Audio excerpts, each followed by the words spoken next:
আমার যুবক ভাইরা, আসিয়া কিন্তু সাধারণ কোন মহিলা না, পৃথিবী বিখ্যাত 4 জন মহিলার মধ্যে একজন। সেই আসিয়ারে মানুষের সামনে উলঙ্গ করে দিছে। আসিয়া একটা চিৎকার দিয়া বলে, মালিক, ইজ্জতের, আমার ইজ্জতের বিনিময়ে হলেও আপনি আমার ঈমানের উপরে অটল থাকার তৌফিক দেন। আমি যেন শেষ পর্যন্ত ঈমানের উপরে থাকতে পারি আল্লাহ, আমি যেন ঈমান হারা না হই। আসিয়া এত নির্যাতন সহ্য করছে রে, হাত দিয়া পা দিয়া কারা ঢোকায়া দিছে, উলঙ্গ করে দিছে। এরপর আসিয়া ঈমান ছাড়ে নাই। ফেরাউন রে খোদা মানে, ফেরাউন দৌড়ে গেছে। হামানরে গিয়া কই, দোস্ত প্যারাক মারলাম, উলঙ্গ করলাম, আসিয়া এখনো আমার খোদা মানে না। হামান্না কই, দোস্ত আরো শাস্তি বাড়াইতে হবে। আসিয়ার শরীরের চামড়াগুলি টেনে টেনে যদি তুলে ফেলো, যন্ত্রণা সহ্য না করতে পেরে কালেমা ছেড়ে দিব না, নাউযুবিল্লাহ। জীবন্ত মানুষের শরীর থেকে যদি চামড়া তোলা হয়, বুঝেননি কিরম লাগে? আমার যুবক ভাইরা, আলোচনার শুরুতেই আমি বলছিলাম, যখনই আপনি নিজের ঈমানদার দাবি করবেন, তখনই কিন্তু আমাদের উপরে ঈমানের পরীক্ষা আসবে। যে যত বেশি ঈমানের জজ্বা থাকবে, যার যত বেশি ঈমানের পাওয়ার থাকবে, তার উপরে তত বেশি পরীক্ষা হবে। কথা কি বুঝে? তার উপরে তত পরীক্ষা আসবে। আসিয়ারে উলঙ্গ করে দিল, শরীরের চামড়াগুলি টেনে টেনে যখন তোলা হচ্ছিল, একটু নিজে নিজে ভাবে, জীবন্ত মানুষের শরীর থেকে যদি চামড়াটা তুলে ফেলা হয়। আসিয়া চিৎকার দিয়া বলে, মালিক, আর যে বরদাস্ত করতে পারি না আল্লাহ, আমি সহ্য করতে পারি না। এই জালেমের জুলুম থেকে তুমি আমার হেফাজত করো। আসিয়া কান্দে আর বলে, মালিক, ঈমান আনার কারণে আজকে মানুষের সামনে আমার উলঙ্গ করছে। ঈমান আনার কারণে আমার হাতে পায়ে পেরাক মেরে দিছে। ঈমান আনার কারণে শরীরের চামড়াগুলি টেনে টেনে তোলা ফেলা হচ্ছে। আল্লাহ, আমি আর সহ্য করতে পারি না, আর বরদাস্ত করতে পারি না, সহ্য করা যায় না গো। আল্লাহর কাছে আসিয়া দরখাস্ত করে, আল্লাহ, আপনার পাশে আমার একটা ঘর বানায়া দেন, আপনার পাশে আমার নিয়ে যান, আপনার পাশে আমার একটা ঘর বানায়া দেন। এই দোয়াটুকু আসমানের দিকে তাকায়া করতেছিল, অন্যদিকে ফেরাউন চিন্তায় পড়ে গেছে। ঘটনা কি রে, এত শাস্তি দিলাম, এত শাস্তি দিলাম, আসিয়া আমারে খোদা মানে না, খোদা বলে না। ফেরাউন বড় একটা পাথর লইছে, আসিয়ার মাথার উপরে ছেড়ে দিবে। পাথরটা লইয়া আসিয়ার সামনে গেছে, গিয়া দেখে আসিয়া আসমানের দিকে তাকাইয়া তাকাইয়া মুস্কি মুস্কি হাসে। আমার যুবক ভাইরা বলেন, এমন পরিস্থিতিতে কি কোনদিন, এমন পরিস্থিতিতে কি কোনদিন কারো মুখে হাসি আসে, মুস্কি হাসি আসে? কথা হয় না? একদিকে বললাম তাকায়া দেখে ফেরাউন, তাকায়া দেখে আসিয়া আসমানের দিকে তাকাইয়া তাকাইয়া হাসে, আসমানের দিকে তাকায়া তাকায়া হাসে। আসিয়ার দিকে তাকাইয়া ফেরাউন কয়, আসিয়া রে,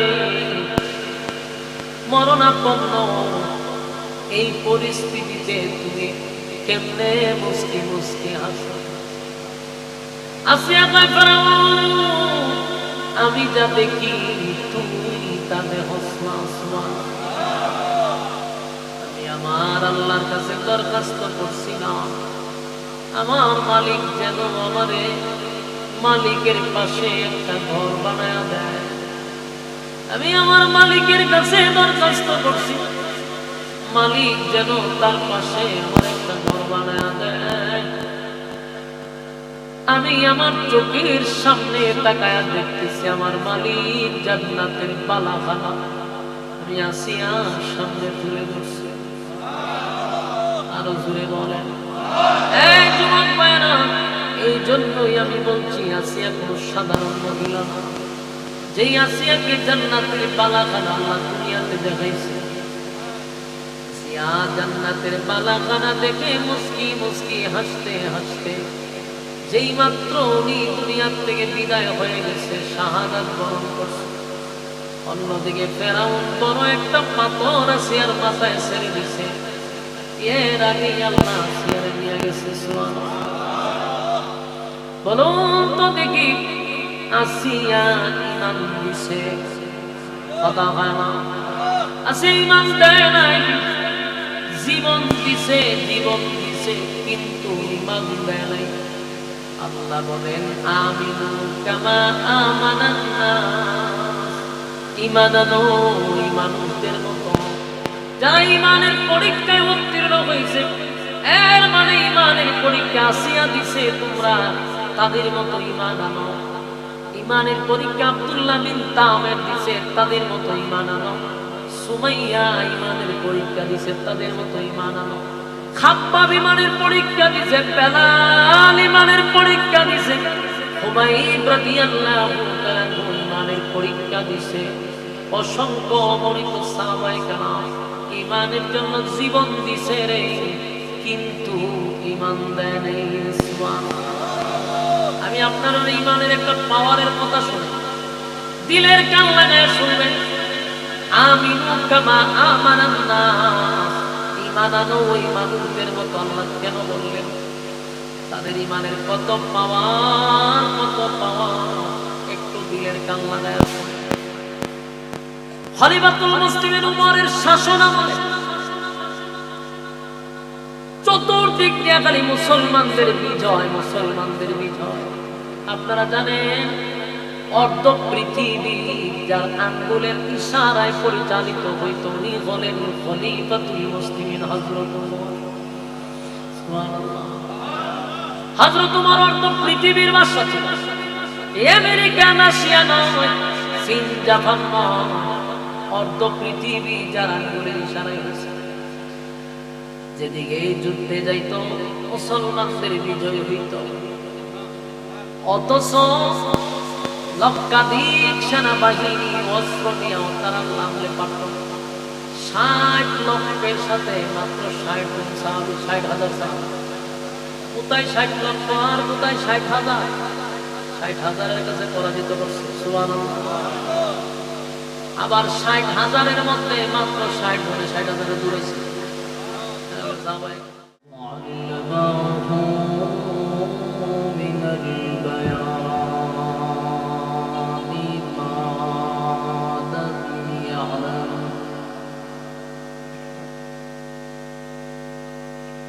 فسبحان الذي لا يحصى امتنانه باللسان ولا بالقلم ونشهد أن لا إله إلا الله وحده لا شريك له وأشهد أن سيدنا وسندنا وحبيبنا ومولانا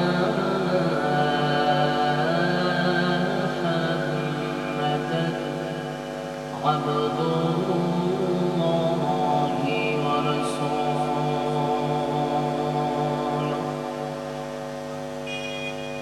أرسله بالحق بشيرا ونذيرا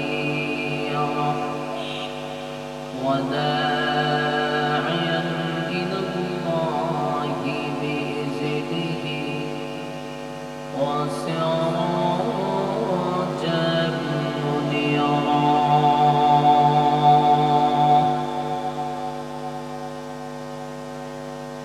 أما بعد فأعوذ بالله من الشيطان الرجيم.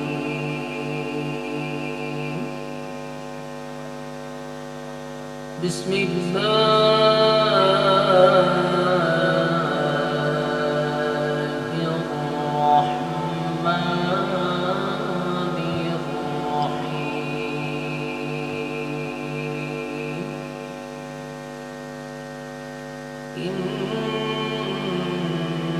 الذين آمنوا وعملوا الصالحات كانت لهم جنات الفردوس نزلا خالدين فيها لا يبغون عنها حولا. قل لو كان البحر مدادا لكلمات ربي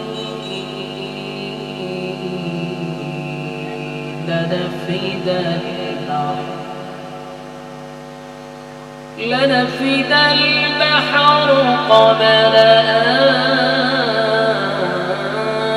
تنفد كلمات ربي ولو جئنا بمثله مددا. قل إنما أنا بشر مثلكم يوحى إلي أنما إلهكم إله واحد.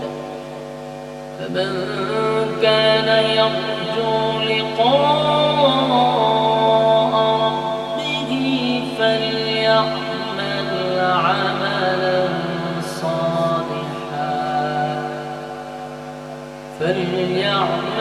عملا صالحا ولا يشرك بعبادة ربه أحدا. صدق الله العظيم. درود شريف على اللهم صل على محمد وعلى آل محمد كما صليت على إبراهيم وعلى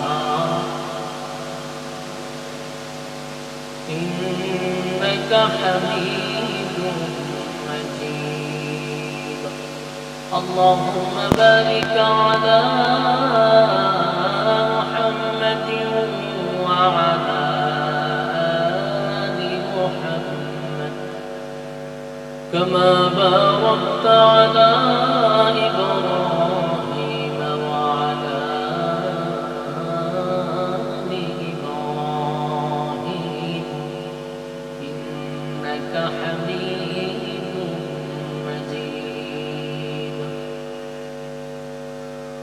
मेरा दिल तलब रहा है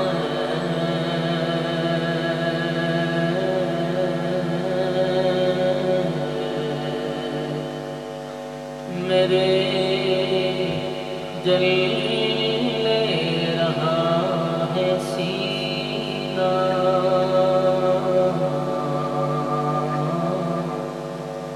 ए दवा वही मुझे ले चलो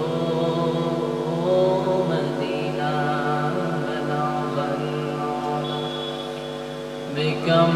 बेकमालिही कशफत तुझा बिजमालिही हसनत जमीअ खसालिही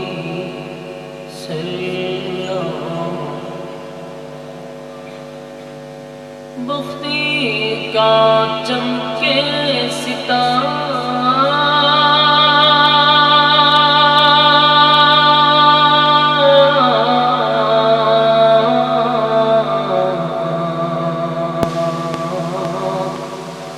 हाजिरी का हो इशारा देख गए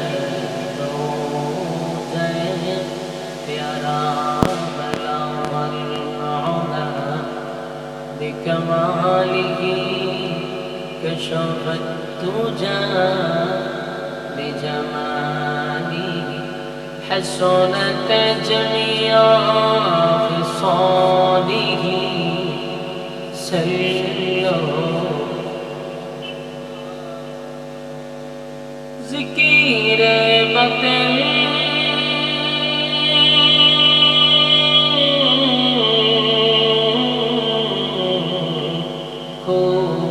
हटा दे दिल से रब जिक्र में तेरे लगा दे रोज शाबिला इलाहा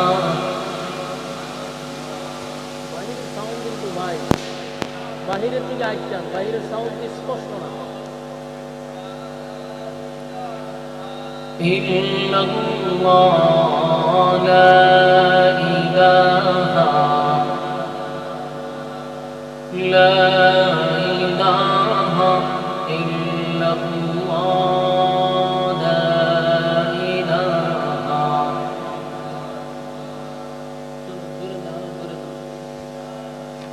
إلا الله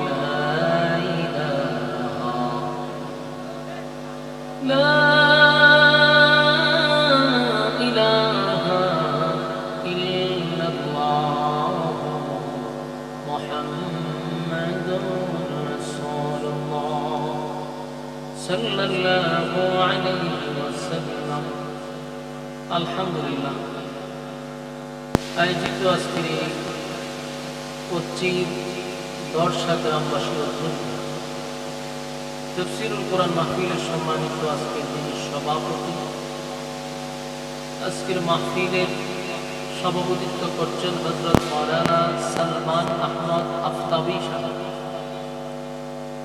আলোচনা করবেন আমার পরে শেখুল হাদিস মাওলানা মুফতি মুশাহিদ আলী কাসিমি সাহেব ওয়াজ করবেন আমাদের সিলেটের গর্ব হযরত মাওলানা এম হাসিবুর রহমান এছাড়াও ওয়াজ করবেন হযরত মাওলানা আব্দুল মুমিন আনসারী অতিথিবৃন্দ মুআজ্জাজ মুকাররম হযরত উলামায়ে কেরাম উপস্থিত আমার সামনে নওজোয়ান তরুণ যুবক ভাইরা রাস্তাঘাটে দোকানপাটে অনর্থক অকারণে নিষ্প্রয়োজনে যারা সময় নষ্ট করছেন বেহুদা সময় অপচয় করছেন বিনয়ের সাথে বলবো প্যান্ডেলের ভিতরে চলে আসুন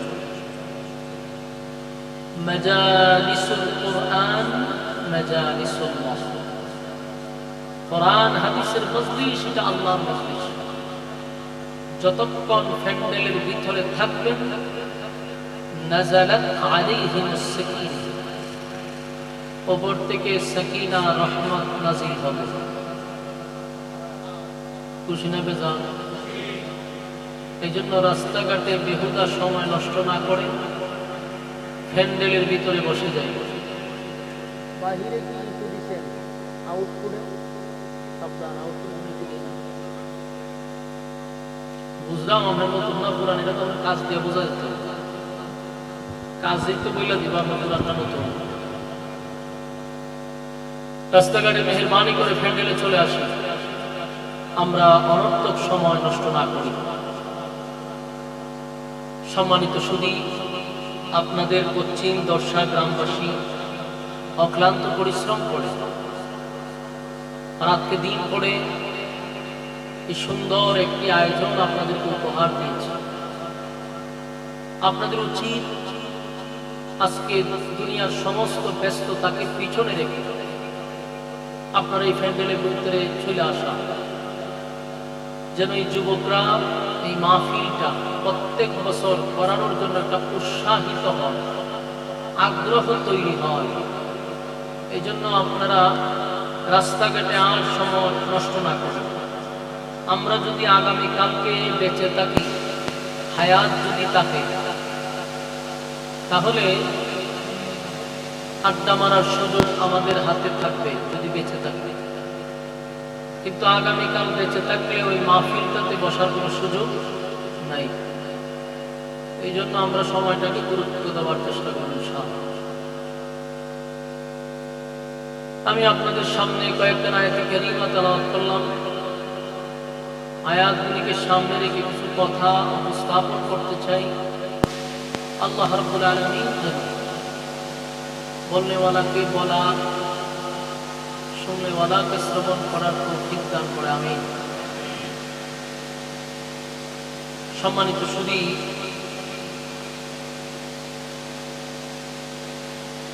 পৃথিবীতে যত মানুষ অতীতে ছিল, বর্তমানে আছে, ভবিষ্যতে আসবে, প্রত্যেকটা মানুষের নামে নামে একটা করে জান্নাত আল্লাহ লিখে দিয়েছে।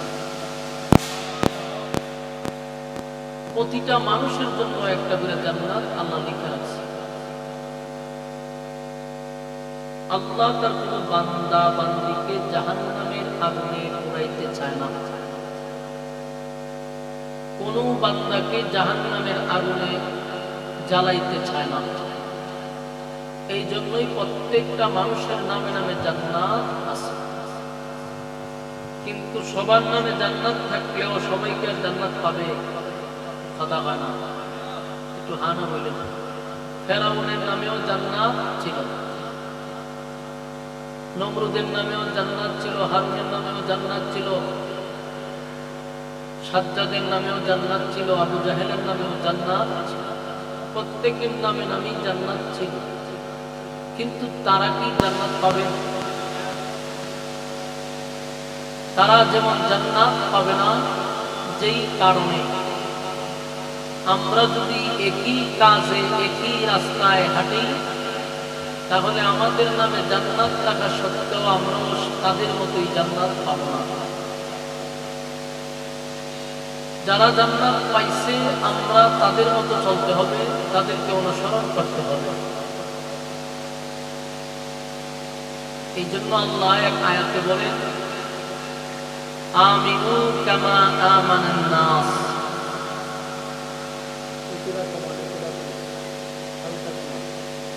আমিনু কামা আমানান নাস, তোমরা ঈমান আনো ওই মানুষদের মতো যারা ঈমানের পরীক্ষায় উত্তীর্ণ হয়েছে।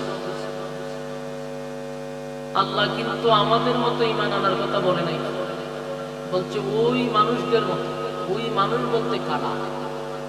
সাহাবায়ে কেরামদেরকে বলেছে তোমরা তাদের মতো ঈমান আনো যারা ঈমানের পরীক্ষায় ফার্স্ট ডিভিশনে পাস করছে। তাহলে তারা দুনিয়ায় থাকতেই জান্নাতের সার্টিফিকেট পাইল। ফেরাউনের নামে জান্নাত থাকা সত্ত্বেও সে জাহান্নামে যাবে, নমরুদের নামে জান্নাত লেখা থাকা সত্ত্বেও জাহান্নামে যাবে, আবু জাহেলের নামে জান্নাত থাকা সত্ত্বেও জাহান্নামে যাবে। কিন্তু আবু জাহেল যেই রাস্তায় ছিল, উমর সেই রাস্তায় ছিল, কিন্তু উমর জান্নাত পাবে, জান্নাতের সার্টিফিকেট প্রাপ্ত কেউ সাহাবী। তাহলে প্রত্যেকের নামে জান্নাত থাকা সত্ত্বে পাবে না কেন? কেনটা বুঝলে আমাদের ওয়াজ সামনে বুঝতে খুব সুবিধা হবে। দুনিয়া হলো একটা ক্ষণস্থায়ী একটা জায়গা, এখানে কেউ চিরস্থায়ী না। এটা হলো ক্ষণস্থায়ী, চিরস্থায়ী। চিরস্থায়ী হলো জান্নাত। চিরস্থায়ী জান্নাত থেকে আমাদেরকে ক্ষণস্থায়ী দুনিয়ায় পাঠানো হয়েছে। ক্ষণস্থায়ী দুনিয়ায় কেন পাঠাইল? চিরস্থায়ী জান্নাতটা আমাদের নামে লিখে নেওয়ার জন্য। জান্নাত আল্লাহ আমাদেরকে দিবে, এই জন্যই দুনিয়ায় পাঠাইছে। দুনিয়াটা হলো একটা পরীক্ষার হল। এখানে যারা পাস করবে এরা চিরস্থায়ী জান্নাত পাবে, যারা ফেল করবে জাহান্নামে যাবে। কথা বুঝেননি? বুঝতে হানা করে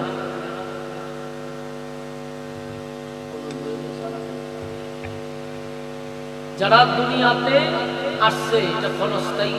এখানে যারা পরীক্ষায় পাস করবে এরা জান্নাত পাবে, ফেল করলে জাহান্নাম। এই দুনিয়াটাই হলো একটা পরীক্ষা পাবে, অল্প সময়ের জন্য আল্লাহ পাঠাইছে। এই অল্প সময়ের ভিতরে চিরস্থায়ী জান্নাতটা আমাদের নামে লিখতে হবে। তো পরীক্ষা যে আমরা দেই স্কুলে, কেউ ভার্সিটিতে, কেউ মাদ্রাসায়, যে যেই সেক্টরে লেখাপড়া করছেন, আমরা যখন পরীক্ষা দিই পরীক্ষার প্রশ্ন কি 1 মাস আগে দিয়ে দেয়? তোমার কথা বল, এই 2-1 মিনিট আগে দেওয়া হয়, ঠিক না? এর আগে দেওয়া হয় না। আর আল্লাহ দুনিয়া নামক পরীক্ষার হলে পাঠাইয়া প্রশ্ন আগে আউট করে দিছে। প্রশ্ন আগেই আমাদেরকে জানাই দিচ্ছে যে এই এই পরীক্ষায় আসবে। বলুন তো দেখি, আল্লাহ কি চায় আমরা ফেল করতে না পাস করতে? পাস করার লেগে আগেই প্রশ্ন যা আছে সব পাস করে দিচ্ছে, গোপন রাখে নাই। তুমি কোন সাবজেক্টে পরীক্ষা দিবা সেটা আল্লাহ পাস করে দিচ্ছে। এখানে যারাই বসছেন বলুন তো দেখি, কোন কাজ করলে পাপ হবে, কোন কাজ করলে নেকি হবে, আমরা কি জানার বাকি আছে? কথা বলুন। আপনারা যারা হান বাবলে বলছেন যে আমার ওয়াজ উঠবে নেই, ওয়াজ উঠার জন্য তো আপনারা আওয়াজ লাগবে। এখানে যতটা মানুষ বসছেন আর যারা বাবলে আসাদ খান রয়েছে এরা সহ, বুঝছেন নি? যারা দাঁড়াইছে এরা কথা বলতেছি, কখনো আগ দিয়া যারা দাঁড়াইছে চিন্তা ভাবনা করতেছে নিচে লাম্বু কি লাম্ব না, আছে 2 তালা, চিন্তা ভাবনা একটা নিচ তালা লাম্বু কি লাম্ব, তারা সহ বলুন কোন কাজ করলে আমরা লাভবান পরকালের দিকে, কোন কাজ করলে ক্ষতি পরকালের দিকে, আমরা কি এতটুকু বুঝ হয় নাই? সবাই জানে কোন কাজ করলে গুনাহ। সুদ খাইলে কি হয় এটা নতুন করে ওয়াজ করা লাগতো না, ঘুষ খাইলে কি হয় ওয়াজ করা লাগতো না, নামাজ না বললে কি হয় ওয়াজ করা লাগতো না, রোজা না রাখলে কি হয় ওয়াজ করা লাগতো না, সব জানি। তার মানে প্রশ্ন ফাঁস হয়ে গেছে। তাহলে প্রশ্ন ফাঁস হওয়ার পর আমরা ফাঁস করতে পারবো, ঠিক না বেটি? আমরা ফেল করতেছি। ফাঁস করার লাগে আল্লাহ প্রশ্ন আগে ফাঁস করে দিচ্ছে, তোমরা সব জানি না পরীক্ষা দাও। আল্লাহ কয় যদি তোমরা পরীক্ষায় ফাঁস করো, কানাত লাহুম জান্নাতুল ফিরদাউসি নুজুলা। আল্লাহ বলেন জান্নাত আছে 8টা, এর মধ্যে একটা ভিআইপি জান্নাতের নাম হলো জান্নাতুল ফিরদাউস। ভিআইপি জান্নাতের নাম কি? জান্নাতুল ফিরদাউস। আল্লাহ কিন্তু জান্নাত দিবে, নরমাল জান্নাত দিবে কথা বলেনি, বলছে ভিআইপি একটা জান্নাত, জান্নাতুল ফিরদাউসের মেহমান বানাবো। তো আমরা আল্লাহ জান্নাতুল ফিরদাউসের মেহমান বানাবে এই কথা আল্লাহ ওয়াদা করছে, কিন্তু আমরা আবার দুটো শর্ত দিয়েছি। তোমাদের কাজ হলো 2 শর্ত। এক হইল তোমরা ঈমান আনতে হবে আমি আল্লাহর উপর। ঈমান কার উপর আনতে হবে? ঈমান আনতে হবে। 2 নাম্বার হলো তোমরা নেক আমল করতে হবে। ঈমান এবং নেক আমল এই দুইটাকে, এই 2 গুণে গুণান্বিত যদি আমরা হইতে পারি, আল্লাহ হয় কানাত লাহুম জান্নাতুল ফিরদাউসি নুজুলা, আমি আমার ওয়াদা তোমাদেরকে জান্নাতুল ফিরদাউসের মেহমান বানাবো। কিন্তু তোমরা 2 গুণে গুণান্বিত হতে হবে, ঈমান এবং নেক আমল। ঈমান আনবো আমরা এক আল্লাহর উপর, যার কোনো শরীক কথা হয়, আল্লাহর কোনো সাথী আছে, সঙ্গী আছে, আমরা একত্ববাদী খোদার উপর ঈমান আনছি, যার কোনো শরীক নাই। কুল হুয়াল্লাহু আহাদ, উনি এক অদ্বিতীয়। আল্লাহুস সামাদ, উনি কারো উপর ডিপেন্ড করেন। লাম ইয়ালিদ ওয়া লাম ইউলাদ, উনি কারো কাছ থেকে জন্ম নেয় না, কাউকে জন্ম দেয় না। ওয়া লাম ইয়াকুল লাহু কুফুয়ান আহাদ, ওনার সমতুল্য সমকক্ষ আর কেউ নাই। সুবহানাল্লাহ। আল্লাহর কোনো ক্লান্তিও নাই, বিশ্রামের দরকার হয়, খাওয়ানো নাই, ঘুমো নাই। সুবহানাল্লাহ। লা তাখুযুহু সিনাতুন ওয়ালা নাওম। আল্লাহ কয় আমার ঘুমও নাই, তন্দ্রাও নাই। তন্দ্রা উন্দানো জীবাণু, উন্দানোও নাই, জীবাণুও নাই। তাহলে সেই রবের উপরে আমরা ঈমান আনছি। ঈমান আনছি ওনার সমস্ত নবী রাসূলগণের উপর, ঈমান আনছি আসমানি কিতাবের উপর, ঈমান আনছি ওনার সমস্ত ফেরেশতাগণের উপর, ঈমান আনছি আমরা তাকদীরের উপর, ঈমান আনছি আমরা পরকালের বিচারের উপর। ঠিক না ঠিক? এই গুণে গুণান্বিত হইয়া যদি কবরে যায়, আল্লাহ ভাই জান্নাতুল ফিরদাউস দান করব। সুবহানাল্লাহ। কিন্তু ঈমান আনতে হবে আমিনু কামা আমানান নাস, ওই মানুষদের যারা ঈমানের পরীক্ষা দিচ্ছে। এবং শর্ত হলো শিরিক করা যাবে না, শিরিক করা যাবে না। সবচেয়ে বড় গুনার নাম হলো শিরিক। শিরিক বেদাত যেন আমাদের দ্বারা না হয়। জাররা পরিমাণ ঈমান লইয়া কবরে যদি যাইতে পারি, তাও কোনো না কোনো দিন আল্লাহ উঠায় জান্নাতে ঢোকাবে। আর যদি বেঈমান হইয়া কবরে যায়, তাহলে কিন্তু মায়ের একটা মানিক করবে না। কথা বুঝতেছেন? আমিনু কামা আমানান নাস। আল্লাহ রাব্বুল আলামিন বলেন, ঈমান আনো ওই মানুষদের মতো। ওই মানুষ বলতে কারা? যারা ঈমানের পরীক্ষায় উত্তীর্ণ হয়েছে, ঈমানের জন্য জীবন দিছে, কিন্তু ঈমান দেয় না। আমিনু কামা আমানান নাস। ঈমান আনো ওই মানুষদের মতো যারা ঈমানের পরীক্ষায় উত্তীর্ণ হয়েছে, ঈমানের জন্য যারা জীবন দিছে। তাহলে আমিনু কামা আমানান নাসের ব্যাখ্যা আব্দুল্লাহ বিন তামের হতে পারে। আমিনু কামা আমানান নাসের ব্যাখ্যা ফেরাউনের বউ আসিয়া হতে পারে। ওনারা তো ঈমানের পরীক্ষা দিচ্ছে। ঈমানের পরীক্ষায় যারা উত্তীর্ণ হয়েছে, আমরা তাদের মতো ঈমান আনবো। আর আমরা যে ঈমানদার, এখানে যারা বসছেন সবাই ঈমানদার না? আমরা সবাই ঈমানদার। এটা হলো আমাদের দাবি। বলুন আমাদের কি? এই দাবি দিয়া জান্নাতে যাওয়া সম্ভব না। কেন বললাম? আপনাদের এই গ্রামের সবচেয়ে বড় পাপিষ্ঠ ব্যক্তি যে ঈদের নামাজও পড়ে না, এমন লোক আছে? আপনি এর জিগাই তোর ঈমান আছে, হ্যাঁ নিজের বেঈমান জীবন বলতে বুক তাবা দিয়ে বলবো নামাজ রোজা না করলে কি হয়েছে? ঈমান আছে। বলেন বলবে কি বলবে না? সে দাবি করবে আমার ঈমান আছে। যে ব্যক্তি সুদ খায়, ঘুষ খায়, সেও নিজের দাবি করে আমি ঈমানদার। সাদাবাজি করে সেও কই ঈমানদার। যে টেন্ডারবাজি করে সেও কই ঈমানদার। দুর্নীতিবাজেও কই ঈমানদার। জেনা করেও কই ঈমানদার। বেনামাজিও কই ঈমানদার। বেফরদাওয়ালাও কই ঈমানদার। কিন্তু সবার দাবি তো ঈমানদার। আমি হুজুরও কই ঈমানদার, আপনারাও কই ঈমানদার। এই যে দাবি সবাই করলো ঈমানদার, এই ঈমান দিয়ে কি জান্নাতে যাওয়া সম্ভব না? এটা আপনার দাবি। কিন্তু এটা জেনে রাখবেন, ঈমান যারা বলে আমার ঈমান আছে এবং আমি ঈমানদার, অবশ্যই আপনি আমার উপর ঈমানের পরীক্ষা হবে। ঈমানের পরীক্ষায় পাস না করা পর্যন্ত আল্লাহ আমাদেরকে জান্নাত দিবেন। আমার যুবক ভাইরা, আমিনু কামা আমানান নাস। আল্লাহ বলেন ঈমান আনো ওই মানুষদের মতো যারা ঈমানের পরীক্ষায় উত্তীর্ণ হয়েছে, ঈমানের জন্য জীবন দিছে রে, ঈমান দেয় না।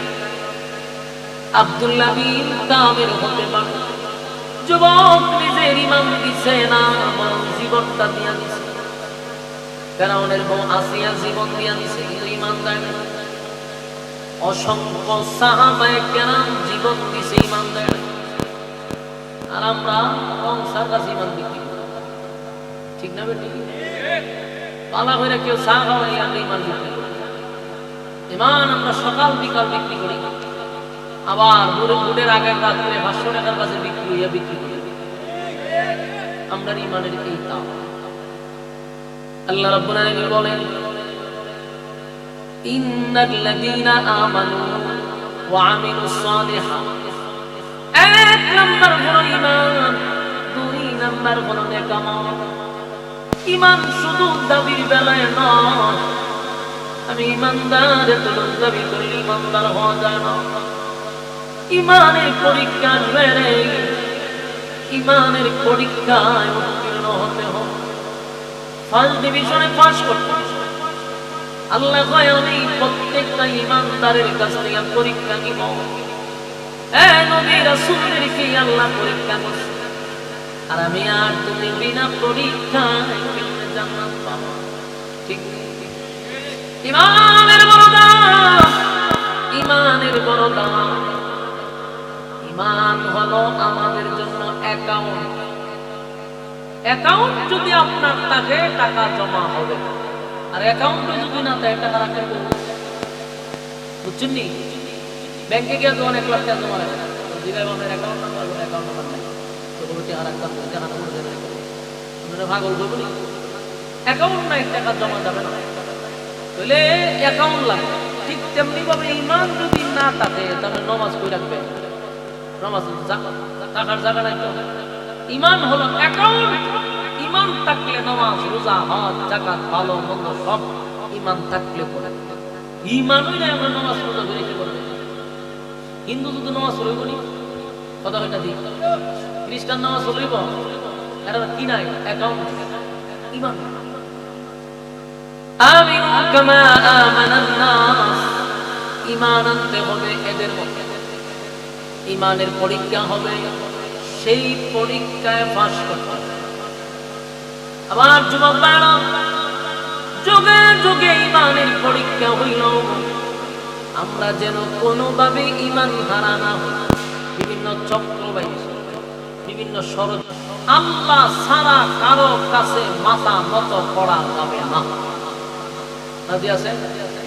আ জায়গায় বে জায়গায় সাজা দিবেন না। কথা বুঝতেছে? আ জায়গায় বে জায়গায় সাজা দেওয়া যাবে না। আল্লাহ ছাড়া কারো কাছে চাওয়া যাবে না। কথা বুঝতেছেন? হযরত লুকমান হাকিম, উনি কোন নবী ছিলেন না। উনি কি ছিলেন না? নবী ছিলেন। বড় দরজার এক বুজুর্গ ছিলেন। আল্লাহ ওনার কাছে দুইটা জিনিস দিছিল, হয় আপনি নবুয়ত নেন, না হিকমত নেন। কিন্তু উনি এমন একজন জ্ঞানী ব্যক্তি ছিল, যার কথা আল্লাহ কোরআনে তুলে ধরছে। সুবহানাল্লাহ। যেন উনি ওনার সন্তানদেরকে নসিহত করতেন, এই নসিহতটা আল্লাহর কাছে পছন্দ হয়েছে। উনি ওনার সন্তানদেরকে বলল, তোমরা আর যাই করো সাবধান, আল্লাহর সাথে কোনোদিন কাউকে শরীক করবা না। তোমরা কোন জায়গায় আল্লাহ ছাড়া মাথা টেকাইবা না। মানুষ আল্লাহ ছাড়া কারো কাছে তোমরা সাহায্য চাইবা না। সন্তানকে নসিহত করছে। আমরাও আমাদের সন্তানদেরকে যখন 7 বছর হয়ে গেছে, আমরা তাদেরকে নসিহত করতে থাকি। এখন থেকেই আমার সন্তানদেরকে শিরক শিখাইতে হবে, বেদাত শিখাইতে হবে, যে এই কাজগুলি করা যাবে না। পারবেন না? কোনো কথা বলে দিই, আমরা নিজের সন্তানদেরকে আমরা মাঝে মাঝে নসিহত করবো, বাবা আল্লাহ ছাড়া কারো কাছে মাথা নত করবা না। এই শিক্ষাটাই হবে তার সবচেয়ে বড় শিক্ষা, মা বাবার শিক্ষা। তাহলে জিন্দিগিতে সে ল্যাংটার কাছে গিয়ে মাথা নত করবে না, জড়ার কাছে গিয়ে মাথা নত করবে না, জড়ারে গিয়ে সমা দিবে না। কেন? ছোটবেলার ফ্যামিলিগত যে শিক্ষাটা, এই শিক্ষা আমাদের গ্রহণ করতে হবে। রাজি আছি? আল্লাহ বলেন, জান্নাত পরিমাণ ঈমান লইয়া যদি কেউ কবরে আসে, আমি ওয়াদা দিলাম, জান্নাত পরিমাণ ঈমান লইয়া যদি কেউ কবরে আসে, আমি আল্লাহ জান্নাত পরিমাণ ঈমানের খাতিরে একদিন আমি তারে জান্নাতে ঢুকাবো। কথা বুঝতেছেন? জান্নাত পরিমাণ ঈমান লইয়া যদি সে কবরে আসে, আমি আল্লাহ ওয়াদা দিলাম তোরে একদিন না একদিন জান্নাতে ঢুকাবো। কিন্তু বেঈমান হইয়া যদি কেউ কবরে আসে, অনন্তকাল জাহান্নামের আগুনে জ্বলবে, কোনদিন আর জান্নাতের ঘ্রাণ পাবে না। তাই আমাদের সবচেয়ে বড় নিয়ামত হলো ঈমান। দুনিয়ার সব কিছুর সঙ্গে আমরা আপোষ করতে পারি, কিন্তু ইমানের সাথে কোনো আপোষ কথা। ইমান টিকায় রাখতে গিয়া যদি আমার দল ছাড়তে হয়, আমি দলকে ছেড়ে দেব। ইমান টিকায় রাখতে গিয়া যদি আমার নেতা ছাড়তে হয়, ছেড়ে দিব। ইমান তো ছাড়া যাবে না, কথা বল না। যেই কথা বললে ইমান থাকে না, যদি আমার নেতা আমার ইমানের বিরুদ্ধে কথা বলে, নেতাকে আমি তুতু মারতে রাজি, নেতাকে লাথি মারতে রাজি, ইমান ছাড়তে রাজি না। কারণ ইমান থাকলে আমি সৃষ্টির শ্রেষ্ঠ, ইমান না থাকলে সৃষ্টির নিকৃষ্ট। আল্লাহ বলেন ওয়ালাকাদ কাররামনা বানি আদম, আদমের চেয়ে সম্মানী আর মর্যাদা কারণে। আবার আল্লাহ বলেন উলাইকা কাল আনআম বাল হুম আযাম, চতুষ্পদ জানোয়ারের চেয়ে আবার নিকৃষ্ট। কেন? ইমান থাকলে ফেরেশতাদের চেয়ে আমি আপনি দামি, ইমান নাই কুত্তাবিনের চেয়ে নিকৃষ্ট। তাহলে সবচেয়ে বড় দৌলত কোনটা? সাবধান, ইমানের জন্য আমি সব ছাড়তে পারি, ইমান তো ছাড়া যাবে না। কারণ দুনিয়া একটা ক্ষণস্থায়ী, চিরস্থায়ী। জান্নাত তো কোনো পাগলেও নিজের লাভ বুঝে, ঠিক না? পাগলে কিন্তু নিজের লাভটা ঠিকই বুঝে। আমরা এটা বুঝবো না কেন? যে আমাদের মূল দৌলত হলো আল্লাহর পক্ষ থেকে এক নিয়ামত, যে আমরা ইমান। ইমান যে আমাদের ভিতর আছে, সেটার জন্য ইমানের পাহারাদার দাঁড় করাতে হবে। কোন শিরিক বেদাত চালু করতে দেওয়া যাবে না। কাজী আছে আল্লাহ রাব্বুল আলামিন বলেন ইন্নাল্লাযীনা আমানু, তোমরা ঈমান আনো, ওয়া আমিলুস সালিহাত, তোমরা নেক আমল করো। এই দুই গুণে গুণান্বিত হইয়া যদি কোনো বান্দা বান্দি কবরে আসে, ওয়াদা দিলাম জান্নাতুল ফিরদাউস আমি দান করব, জান্নাত আমার দান করব। আল্লাহ নিজে ওয়াদা করছে। এই জান্নাতের প্রতি তো আমাদের আকর্ষণ থাকতে কথা বলি না। আকর্ষণ যদি না থাকে, যেই জিনিসের প্রতি কোনো আকর্ষণ নাই, সেই জিনিসের প্রতি আমাদের মেহনত, কথা ঠিক না বেঠি?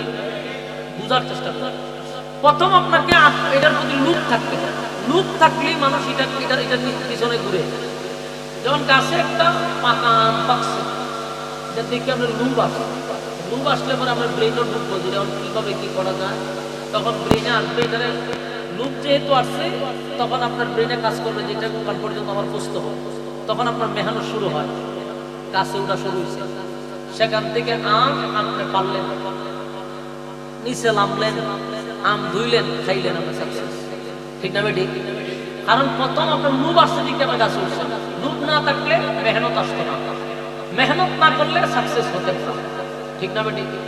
তো জান্নাতের প্রতি আমাদের একটা লোভ থাকতে হবে। আমরা জান্নাত চাই, এটা একটা লোভ থাকতে হবে। লোভই নাই তা আমরা মেহনত করতে পারবো না। আমার যুবক ভাইরা, জান্নাতের প্রতি আমাদের লোভ থাকতে হবে, আকর্ষণ থাকতে হবে। আল্লাহ রাব্বুল আলামিন বলেন বান্দারে, এই জান্নাতের জন্য যারা পাগল হইছে, যাদের লোভ ছিল, তারা হাসিল করতে পারছে। এই জন্য আল্লাহ দেখেন বারবার বলে এদের মতো ঈমান আনো। কেন বলছে? তারা দুনিয়ায় থাকতে জান্নাতের সার্টিফিকেট পাইছে। এমনি এমনি নয় রে, দুনিয়ায় থাকতে তারা জান্নাতের সার্টিফিকেট পাইছে, কারণ তারা জান্নাতের প্রতি তাদের লোভ ছিল। সাহাবায়ে কেরামদের জান্নাতের প্রতি লোভ ছিল, এত লোভ ছিল। দেখেন একবার মদিনাতে হযরত বেলালে হাবশী রাদিয়াল্লাহু তাআলা প্রতিদিন উনি তো আযান দিতেন আর বলতেন হাইয়া আলাস সালাহ, হাইয়া আলাল ফালাহ। কিন্তু একদিন গভীর রজনীতে হযরত বেলালের সুর পাল্টায়া বলে হাইয়া আলাল জিহাদ, হাইয়া আলাল জিহাদ, হাইয়া আলাল জিহাদ। তোমরা জিহাদের দিকে আসো, নবীর সঙ্গে বেঈমানের যুদ্ধ শুরু হয়ে গেছে। তোমরা যুদ্ধের ময়দানে কারা কারা অংশগ্রহণ করবা? আল্লাহর নবীর সঙ্গে কারা যুদ্ধের ময়দানে যাইবা? কাদের সন্তান পাঠাইবা? কারা শহীদের মা হইবা? হযরত বেলাল গভীর রজনীতে উনি যখন হাইয়া আলাল জিহাদ বলে ডাকতেছিল, মদিনার ভিতরে একজন মহিলা, বিধবা মহিলা, যার স্বামী যুদ্ধের ময়দানে শাহাদাত বরণ করছে, এই মহিলা ঘরের ভিতরে তাইকা শুনতেছিল হযরত বেলাল ডাক দিতেছে, হাইয়া আলাল জিহাদ, হাইয়া আলাল জিহাদ। মহিলা ঘরের ভিতরে থেকে বেলালের কণ্ঠ শুনে হাউমাউ করে কান্না শুরু করছে। মহিলার স্বামী তো আগের যুদ্ধে শাহাদাত বরণ করছে। যেই মাত্র বেলাল বলছে যুদ্ধের ময়দানে কার সন্তান পাঠাইবা, কে হাসরের মাঠে শহীদের মা হইবা, ওই মহিলা ঘরের ভিতরে তাইকা চোখের পানিগুলো ছেড়ে দিয়া কান্না শুরু করছে, হাউমাউ করে কাঁদতেছে। কান্নার কারণে বালিশ ভিজে গেছে। পাশে ওনার একটা ছেলে 7 বছরে, বালে ভয় নাই রে। ছোট বাচ্চাটা মায়ের কান্নার কারণে ঘুম থেকে জাগ্রত হয়ে গেছে। তাকায়া দেবে মা চোখের পানি দিয়া বালিশ ভিজায়া দিচ্ছে। ছোট বাচ্চা ডাক দিয়া বলে, মা গো, গভীর রাত, মানুষ প্রত্যেকেই যার যার জায়গা থেকে ঘুমাচ্ছে, এই গভীর রাতে তোমার চোখের পানি বালিশ ভিজে গেল, কিসের জন্য কান্দব মা? আমার বাবার কথা কি তোমার স্মরণ হয়ে গেছে? মহিলা কয়, না, তোমার বাবার কথা স্মরণ করে আমি কান্দি না। সন্তান বলে, মা গো, তাহলে কি ব্যথা পাইছো এই জন্য কান্দ না? কেন কান্দ? মহিলা বলে, বাবারে, প্রতিদিন বেলাল বলে, হাইয়া আলাস সালাহ, হাইয়া আলাল ফালাহ। আজকে বেলাল, চতুর্দিক দিয়ে বেলালের আওয়াজ পৌঁছে গেছে। বেলাল বলতেছে, হাইয়া আলাল জিহাদ, তোমরা যুদ্ধের দিকে আসো। ছেলেটা বলে, মা, তাহলে এখানে কান্নার কি আছে? বলে, আমি কান্দি, গত যুদ্ধে তোমার বাবা যুদ্ধের ময়দানে গিয়া শাহাদাত বরণ করছে। আজকে যখন বেলাল বলছে যুদ্ধের ময়দানে নবী অংশগ্রহণ করবে, কারা কারা যুদ্ধের ময়দানে অংশগ্রহণ করবা, তাড়াতাড়ি তোমরা যুদ্ধের ময়দানে যাওয়ার জন্য লিস্টিতে নাম লেখায় দাও। এরা আমার কলিজার টুকরা সন্তান, আমি কান্দি। এই মদিনার কত মা তার সন্তানকে যুদ্ধের ময়দানে পাঠাবে, তারা শাহাদাত বরণ করলে কিয়ামতের কঠিন ময়দানে ওই মহিলাগুলা শাহাদাতের শহীদের মা হইয়া হাসরের মাঠে আল্লাহর সামনে দাঁড়াবে। সুবহানাল্লাহ। আপনার এলাকাতে সুবহানাল্লাহ কোন সময় ঠাড়া বললে হইতো তো পারে যে আপনার উপরে ঠাড়া বললে সুবহানাল্লাহ হন। আমি দুই লক্ষণ দেখতেছি, এই পর্যন্ত আপনারা কোথায় এখন কিছু মুখ জানতে পারছি না। আপনারা একটু চিন্তা করেন, জান্নাতের প্রতি কত আকর্ষণ, জান্নাতের প্রতি তাদের কি পরিমাণ লোভ ছিল। আল্লাহ এমনি এমনি বলে নাই, আমিনু কামা আমানান নাস, তোমরা ঈমান আনো ওই মানুষদের মতো যারা ঈমানের পরীক্ষায় পাস করছে। আরে সাহাবায়ে কেরাম ঈমানের পরীক্ষায় পাস করছে, তারা সার্টিফিকেট পাইছে রে। দুনিয়ায় থাকতেই আল্লাহ জান্নাতের ঘোষণা দিয়া দিয়েছে। এটা চারটিখানি কথা নয়। সুবহানাল্লাহ। কারণ তাদের প্রথম কথা হলো জান্নাতের প্রতি তাদের লোভ ছিল, লোভ ছিল, লোভ ছিল, আকর্ষণ ছিল তাদের জান্নাতের প্রতি। আমার যুবক ভাইয়েরা, ওই মহিলা জান্নাতের প্রতি তার কি পরিমাণ লোভ ছিল। মহিলাটা কাঁদতে আর ভাই, বাবা রে, মদিনা কত মেমা তার সন্তানকে যুদ্ধের ময়দানে পাঠায় দিবে, কত সন্তান শাহাদাত বরণ করবে, আর হাসরের মাঠে তারা শহীদের মা হইয়া আল্লাহর সামনে দাঁড়াবে। আমি এই ব্যথায় ব্যথিত হইয়া কান্দি, আমার কপালটা পুড়ে গেছে। আমার একটা উপযুক্ত সন্তান না, যে আমি আমার সন্তানটারে সাজাইয়া যুদ্ধের ময়দানে পাঠাবো। এই ব্যথায় ব্যথিত হইয়া বিধবা মহিলা চোখের পানি ছেড়ে কাঁদতেছিল। 7 বছরের বাচ্চা মার চোখের পানি মুছে দেয় আর মাকে সান্ত্বনা দিয়া বলে, মা গো, কান্নার কোনো কারণ নাই, মা তুমি কান্দো না। কেন কান্দো? যুদ্ধের ময়দানে যাদের সন্তানকে পাঠানো হয়েছে, তারা যদি শাহাদাত বরণ করে, তাদের মাদেরকে যদি শহীদের মা বানাইতে পারে, মা আমিও কিন্তু এখনো জীবিত, আমিও যুদ্ধের ময়দানে গিয়া শহীদ হইয়া মা তোমারে শহীদের মা বানায়া দিব। যুবক ভাইয়েরা, 7 বছরের বাচ্চা মার কান্না দেখে মারে সান্ত্বনা দিয়া হয়, মা গো আমি আসি না, অসুবিধা, আমার তুমি যুদ্ধের ময়দানে পাঠাইয়া দাও, সেখানে কি আমি শহীদ হব, আর তুমি শহীদের মা হইয়া যাইবা। এই মা চোখের পানি মুছে আর বাচ্চারে জড়ায় ধরে বলে, বাবা নেই, চল সকালবেলা আমরা যুদ্ধের মাঠে যাব।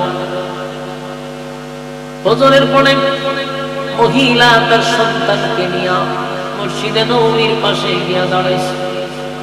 দেখে সাহাবীরা যুদ্ধের ময়দানে যাওয়ার জন্য বিভিন্ন জায়গায় তারা লাইন ধরছে, সিরিয়াল ধরছে নাম লেখানোর জন্য।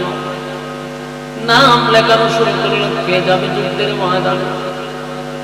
মহিলাটা সিরিয়ালের মধ্যে দাঁড়ায় গেছে। সাহাবীরা তাকে দেখে পুরুষের লাইনের ভিতরে একটা মহিলা দেখা যায়, দৌড়াইয়া গিয়া বলে, মা গো, এটা কিন্তু মহিলাদের লাইন, আপনি পুরুষের লাইনে কেন দাঁড়াইলেন? মহিলা বলে, আমার কুলে কিন্তু একটা পুরুষ সন্তান আছে, আমি তার নামটা লেখানোর জন্য এখানে দাঁড়াইছি। সাহাবীরা আশ্চর্য হয়ে গেছে, 7 বছরের একটা বাচ্চাকে এই মহিলার সে যুদ্ধের ময়দানে পাঠানোর জন্য। সাহাবীরা বলে, এত ছোট বাচ্চা যুদ্ধের ময়দানে কোনোভাবেই এলাও করা হয় না, নাবালক বাচ্চাদেরকে যুদ্ধের ময়দানে নেওয়া হয় না। কিন্তু মহিলা মানে না, বুঝে না, কোনোভাবেই তারে বোঝানো যায় না। চেঁচামেচির আওয়াজ চলে গেল। হাবিবে কিবরিয়া নবী মুহাম্মদ রাসূলুল্লাহ সাল্লাল্লাহু আলাইহি ওয়াসাল্লামের কান মোবারকে চলে গেছে। নবীজি ডাক দিয়া বলে, সাহাবীরা রে, কি হয়ে গেল? নবী গো, দেখেন না এই মহিলাটারে কত না বুঝাইলাম, বুঝে না, মানেও না, কোনো কথা মহিলা শুনতে চায় না। ছোট একটা বাচ্চা নিয়ে আসছে যুদ্ধে ময়দানে পাঠানোর জন্য। আগামী দিন 7 বছরের বাচ্চাকে কেন্দ্রে গো আমরা যুদ্ধের ময়দানে তার নামটা লিখ। এই মহিলারে কত বুঝাইলাম, বুঝে না। আল্লাহ নবীর কাছে নিয়ে গেছে। নবীজি তাকায়া দেখে 7 বছরের বাচ্চা। আল্লাহ নবী বলেন, মাগো, যুদ্ধের ময়দানে নারী এবং শিশুদেরকে এলাও করা হয় না, এখানে তাদের যাওয়ার কোন সিস্টেম নেই। মহিলা কয়, হুজুর, গত যুদ্ধে আমার স্বামী আপনার সঙ্গে যুদ্ধের ময়দানে গিয়ে শাহাদাত বরণ করছে, আর গতকালকে বেলা অ্যানাউন্স করতেছিল, পাবলিসিটি করতেছিল যে হাইয়া আলাল জিহাদ, তোমরা কারা আসলে যুদ্ধে যদি অংশগ্রহণ করতে চাও তাড়াতাড়ি তোমাদের নামটা লেখায় আনো। আমার নবীজি, আমার সন্তান তো 7 বছর, কিন্তু আমার মনটা চায় হাসরের মাঠে আমি শহীদের মা হইয়া দাঁড়াইতে, এই মদিনার কত মা শহীদের মা হইয়া দাঁড়াবে। আমার উপযুক্ত সন্তান নাই, উপযুক্ত যদি কোনো সন্তান থাকতো যুদ্ধের ময়দানে পাঠায়া দিতাম না। এই জন্য আমার ছোট বাচ্চাটারে নিয়ে আসছি, আপনি তারে যুদ্ধের ময়দানে নিয়ে যান। আল্লাহ নবী বলেন, মাগো, এত ছোট বাচ্চা যুদ্ধের ময়দানে নিয়ে কোনো কাজে আসবে না, তারে দিয়ে আমার কোনো উপকারে আসবে না। আমি দোয়া করি সন্তানটা বড় হোক, পরবর্তীতে তাকে যুদ্ধে পাঠানো হবে। কিন্তু এই মহিলা নাসুবান্দা মানে না, কোনোভাবেই কি আমার সন্তানটারে নেওয়া যায় না। আল্লাহর নবী বলেন না, কোনোভাবেই সম্ভব না। এবার ছোট বাচ্চারা বলে, মা গো, আমি না তোমারে ওয়াদা করছিলাম আমি শহীদ হইয়া তোমারে শহীদের মা বানায় আমারে ছেড়ে দাও, আমি নবীর সঙ্গে কথা বলবো। আল্লাহ নবী ওনার কাছে গিয়া যখন ছেলেটা দাঁড়াইছে, দাঁড়ায় কয়, নবী গো, আপনি কি আমার একটু কথা বলতে দিবেন? 7 বছরের বাচ্চা আমার নবীর সামনে দাঁড়াইছে। আল্লাহ নবী তারে জড়ায়া ধরছে আর বলে, কি বলবি বল? ডাক দেয়া হয়, নবীজি, আমাকে কি কোনোভাবেই যুদ্ধের ময়দানে নেওয়া যায় না? আল্লাহ নবী তারে চুমু দিয়া বলে, এত ছোট বাচ্চা যুদ্ধের ময়দানে আমি নিয়ে কি করব? কোন কাজে তো আসবে না। এই বাচ্চারা বলে, হুজুর, আমার আম্মা যখন চুলাতে আগুন ধরায় আমি কিন্তু পাশে বসে থাকি, আমি দেখছি চুলাতে যখনই আগুন ধরায় বড় বড় লাকড়িগুলা কিন্তু আগে দেয় না, ছোট ছোট লাকড়িগুলা আমার মা চুলার ভিতরে আগে ঢুকায়। চুলার আগুনটা যদি ধরে যায় তখন বড় বড় লাকড়িগুলা ঢুকায়।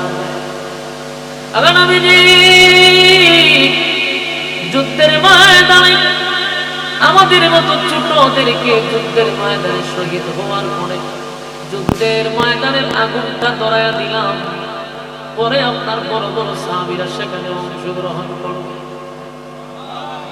আমার যুবক বাড়া 7 বছরের বাচ্চা নবীর সামনে দাঁড়াইয়া চিন্তা করছেন তার ভিতরে কি পরিমাণ আগুন। যুবক ভাইয়া, এই যুবক, এই 7 বছরের বাচ্চা যুদ্ধের ময়দানে যাওয়ার জন্য কি পরিমাণ যুক্তি পেশ করছে। আল্লাহ নবী তার কথা শুনে নবীর চোখ দিয়া পানি চলে আসছে। আল্লাহ নবী বলেন, আমি দোয়া করি তুই বড় হ, তারপরে যুদ্ধের ময়দানে যাবি। যুবক যখন কোনোভাবেই তাকে যুদ্ধের ময়দানে নেওয়া হয় না, আল্লাহ নবী বলেন, এই যুবক, এই বাচ্চার তো তরবারির চেয়ে আরো ছোট, তারে আমরা কি কাজ করব? কিন্তু তাকায় দেখেন এই বাচ্চার মা ডাক দেয়া হয়, হুজুর, যুদ্ধের ময়দানে আমার সন্তান কোনো কাজে আসবে না, আমি জানি, কোনো কাজে লাগানো যাবে না সেটাও জানি, কিন্তু একটা কাজে লাগবে। নবীজি, আমার সন্তানটা একটা কাজে লাগবে গো। আপনি যখন যুদ্ধের ময়দানে অংশগ্রহণ করবেন, চতুর্দিক দিয়া যখন আপনাকে লক্ষ্য করে তীর মারতে থাকবে, তীরগুলা আটকানোর জন্য একটা ঢালের প্রয়োজন হয়। আপনি নবী সেদিন ঢাল স্বরূপ আমার সন্তানটারে ব্যবহার করবেন। আরো জোরে কোন আল্লাহু আকবার, আরো জোরে কোন আল্লাহু আকবার। ডান দিকে তীর মারবে, বাম দিকে তীর মারবে, চতুর্দিক দিয়া যখন আপনাকে তীর মারবে, আমার সন্তানটারে আপনি ঢাল স্বরূপ ধরে রাখবেন। তীরগুলো আমার সন্তানের বুকটা জাজরা করে দিবে, আমার সন্তানটাকে তীরের আঘাতে আঘাতে ক্ষতবিক্ষত করে দিবে, আমার কোনো অসুবিধা নেই। কিন্তু আপনি নবীর শরীরে একটা তীরের আঘাত আমি করতে দিব না, একটা তীরের আঘাত আমি করতে দিব না। এই ছিল নবীর প্রতি ভালোবাসা, তাদের ভিতরে ছিল জান্নাতে আশা আকাঙ্ক্ষা, জান্নাতের প্রতি তাদের লোভ ছিল, জান্নাতের প্রতি তাদের আকর্ষণ ছিল। জীবন দিব, জীবন দিব, তাদের কথা ছিল ঈমান দিব না।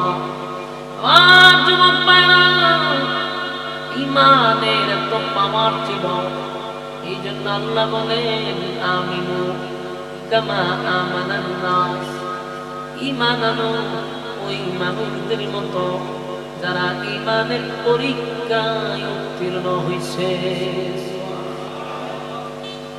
তাহলে ঈমান কার মতো আনলো? ব্যক্তিগত না সাহাবায়ে কেরামদের মতো?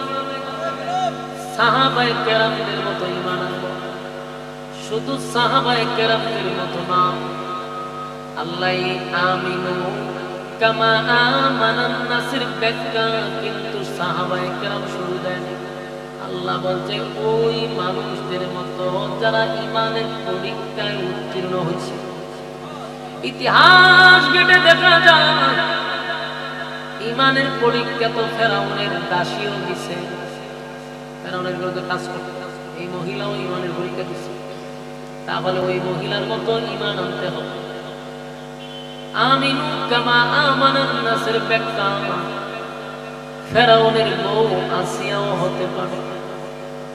আসিয়া ঈমানের পরীক্ষা দিছে, ফেরাউনের ঘর সংসার কইরা ফেরাউনের বউ হইয়া আসিয়া পৃথিবী বিখ্যাত 4 জন মহিলার মধ্যে একজন।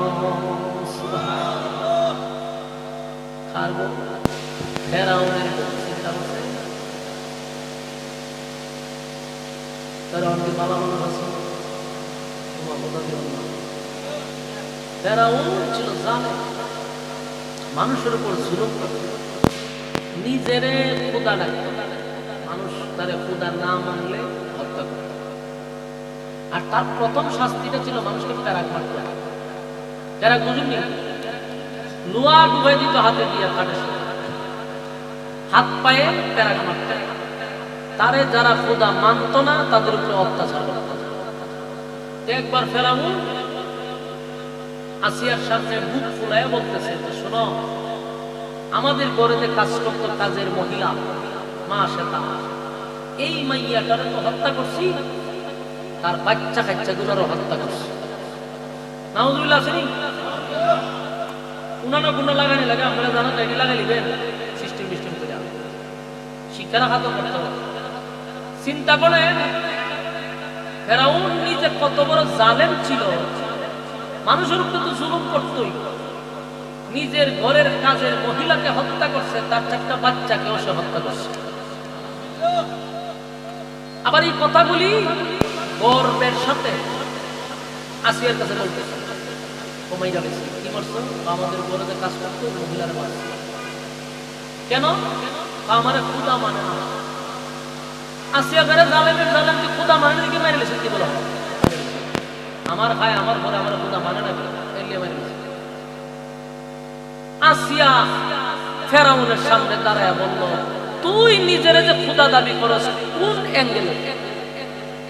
খুদা হওয়ার মতো কি যোগ্যতা তোর মধ্যে আছে আমার বল? কথা বুঝতেছে? খুদা যে দাবি করস কি যোগ্যতা আছে তোর মধ্যে? তোর তো বড় না খেতে মস্তিক মার্কা, এটারে তুই ঠিক করতেছ না, খুদা হইলে কেমন? এরপরে খুদাই কি ঘুমায় নেই? কথা হইল আল্লাহ খুব আসতো মুভি শিখে গেল মুভি শিখে তেল বাদ আপনারা এইদিকে প্রোগ্রামে গেলে এরা কথা পায়, এরা সাধ্যর মধ্যে মুড়ি দেবে শক্তি পাই করে বক্তব্য চাইতে লড়েও না। আর যদি খবরে কথা কথা গেলে আপনি কোন মারাত্মক। আমরা জানি নবস্তে গেছি, কিন্তু সিলেট যে আপনারা মুভি শিখে স্বাস্থ্য বাইরে জানতাম না, আমরা যদি কথা বলি ঠিক বলে ঠিক আছে, আজকাল থেকে আপনারা মুভি শিখে স্বাস্থ্য পাই, কোনো অসুবিধা নেই। হ্যাঁ আপনারা কোনো সময় ইনসান করা যাচ্ছে। কথাগুলি মনোযোগ দিয়ে শুনেন। এই ফেরাউনের বড় সংসার করতো আসিয়া। আসিয়া কি পরিমাণ সাহসী একটা মহিলা, কয় কোন অ্যাঙ্গেলে তুই খুদা আমারে কর? খুদার কি ঘুম আছে? খুদার খাওয়ান আছে? খুদা কি জন্ম দেয়? জন্ম নেয়? আসিয়া তুই দিবি হারা রাখবো মাছ নাক দেখতে,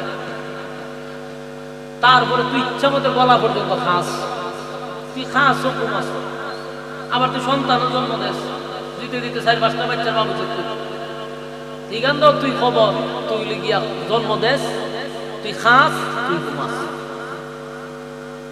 খুদা হইলে কোন অ্যাঙ্গেল থেকে আমার ফেরাউন বলল তুমি ভুইলা যায় না, তুমি কিন্তু খুদি। আমি যদি খুদা হই তাহলে তুমি কিন্তু খুদি, খুদার বউ কিতা খুদি। তুমি যেহেতু খুদি, আমার খুদারে এইভাবে তুমি ইনসাল্ট করতে পারো। সারা দেশের মানুষ কিন্তু আমার খুদা মানে, তোমার কথায় বোঝা যাচ্ছে তুমি আমার খুদা মানতেছো না। আসিয়া কয় আমি তোরে খুদা আগেও মানি না, কখনো না পরেও না। সুবহানাল্লাহ। ফেরাউন কয় এর পরিণাম যে ভয়ঙ্কর হবে সেটা কি তুমি জানো? কয় আমি জানি, কারণ জালেমের কাজ হইল জুলুম করা। বলুন জালেমের কাজ কি করা? তুই তো জালেম, তুই তো আমার উপর জুলুম করবি, এটা আমি জানি। ফেরাউন এখন সব মান সম্মান ইজ্জত যা আছে সব শেষ। আমি যে একটা খুদা, আমার বউ যে আমার খুদা মানে না, এটা যদি মানুষ জানে যে আমার ইজ্জত আর থাকবে। হামাইনার একটা বন্ধু আছে, এর নাম হলো হামান। ওই ফেরাউনের বন্ধুর নাম হলো হামান। এ যত বুদ্ধি পরামর্শ আছে সব হামাইনার কাছ থেকে নিতে। দেখবেন এলাকাতে যত নেতা আছে সারা বাংলাদেশে, নেতারা এতটা খারাপ হয় না যতটা খারাপ হয় এদের সাইন্সাগুলি। ঠিক না ঠিক? সব সাইন্সাগুলি নাম্বার 1 বদমাশ, দুর্নীতিবাদ, চান্দাবাজ, টেন্ডারবাজ, সব আখাম কুখাম যা আছে সাইন্সাডি বলে। এই সাইন্সার কারণে নেতা কিন্তু ধ্বংস হয়। নেতা ভালো না মন্দ এটা আমি বলবো না, নেতা কতটুকু ভালো তার সাইন্সার ভাই চাইলে বুঝা যায়। ঠিক না বেটি? সাইন্সার যদি বিড়ি খায়, নেতা গাঞ্জা খায়। তো সম্মানিত শুধু ফেরাউনের একটা সাইন্সার ছিল হামান। বুদ্ধি পরামর্শ সাইন্সের কাছ থেকে হামাইনারে গিয়ে আবার দুষ্ট মান সম্মান যা আছে এটা শেষ হইব। সারা দেশের মানুষ আমার খুদাটা আমার খুব ভালো লাগে, কিন্তু দরবার তো লাগছে আমার বউ যে সে তো খুদি, কিন্তু খুদিয়ে তো আমার খুদা মানে না। খুদি আমারে খুদা মানে। এই কথা যদি বাহিরের মানুষের জানা লাগে যেন আমার খুদাগিরি শেষ। হামাইনার বুদ্ধি দিয়েছে দুষ্ট, এটা তো মারাত্মক অপরাধ। কারণ খুদার বউ যদি খুদারে খুদা না ডাকে তাহলে দেশের মানুষ বলবো বউ খুদা মানে না, আমরা মানতে পারবো না, তোমার খুদাইগিরি যাইতে পারে। তখন ফেরাউন বলে কি করণ যায়, আসিয়ারে কঠিন থেকে কঠিন একটা শাস্তি দিতে, শাস্তির কারণে সে তোমাকে খুদা মানতে বাধ্য হবে। বুদ্ধি দিছে কে? হামাইনা সাথে। কি শাস্তি? আসিয়া যেহেতু বেশিরভাগ নিজের ইজ্জতটাকে বেশি প্রায়োরিটি দেয়, তাহলে তুমি তার ইজ্জত নষ্ট করে দাও। সায়েন্সের বুদ্ধি দেখছেন, হয় মানুষের সামনে আসিয়ারে উলঙ্গ করে দাও। আপনাদের আগে জানতে হবে যে আসিয়া কোনো সাধারণ মহিলা না, এটা আমাদের জানতে হবে। আসিয়া পৃথিবী বিখ্যাত 4 জন মহিলার মধ্যে একজন। সুবহানাল্লাহ। আসিয়া সাধারণ মহিলা। সেই আসিয়াকে শাস্তি দিত কি হইতেছে? জাতির সামনে উলঙ্গ করে দিতে। কি বালা বুদ্ধি দিছে? হইতে সাইন্সের বুদ্ধি দিছে। ইজ্জতের ভয়ে খুদা মানতে বাধ্য হল। ফেরাউন বুদ্ধি একবার খারাপ না, যে বলে বুদ্ধি বলে খারাপ না, মানে এর কাছে বুদ্ধিটা ভালো লাগছে। গেছে গিয়া গ্রেফতার করছে আসিয়া। তাহলে এত বাসা গ্রেফতার করে আসিয়ারে গ্রেফতার করে নিয়ে গেছে। নিয়া প্রথম দাফে বোঝানো হয়েছে তুমি কি খুদা আমারে মানবা, আর না হয় আমি তোমারে কঠিন থেকে কঠিন শাস্তি দিই, মানুষের সামনে তোমাকে অপমান করব। আসিয়া বলল আমার জীবনও যদি চলে যায় তোর মতো জালেমরে খুদা ডাকবো না। আমি হইলে এই কথা বলতে পারতাম, কোনদিনও সম্ভব ছিল। আসিয়া ভাই জীবন দিব কিন্তু আমি তোর খুদা ডাকবো না।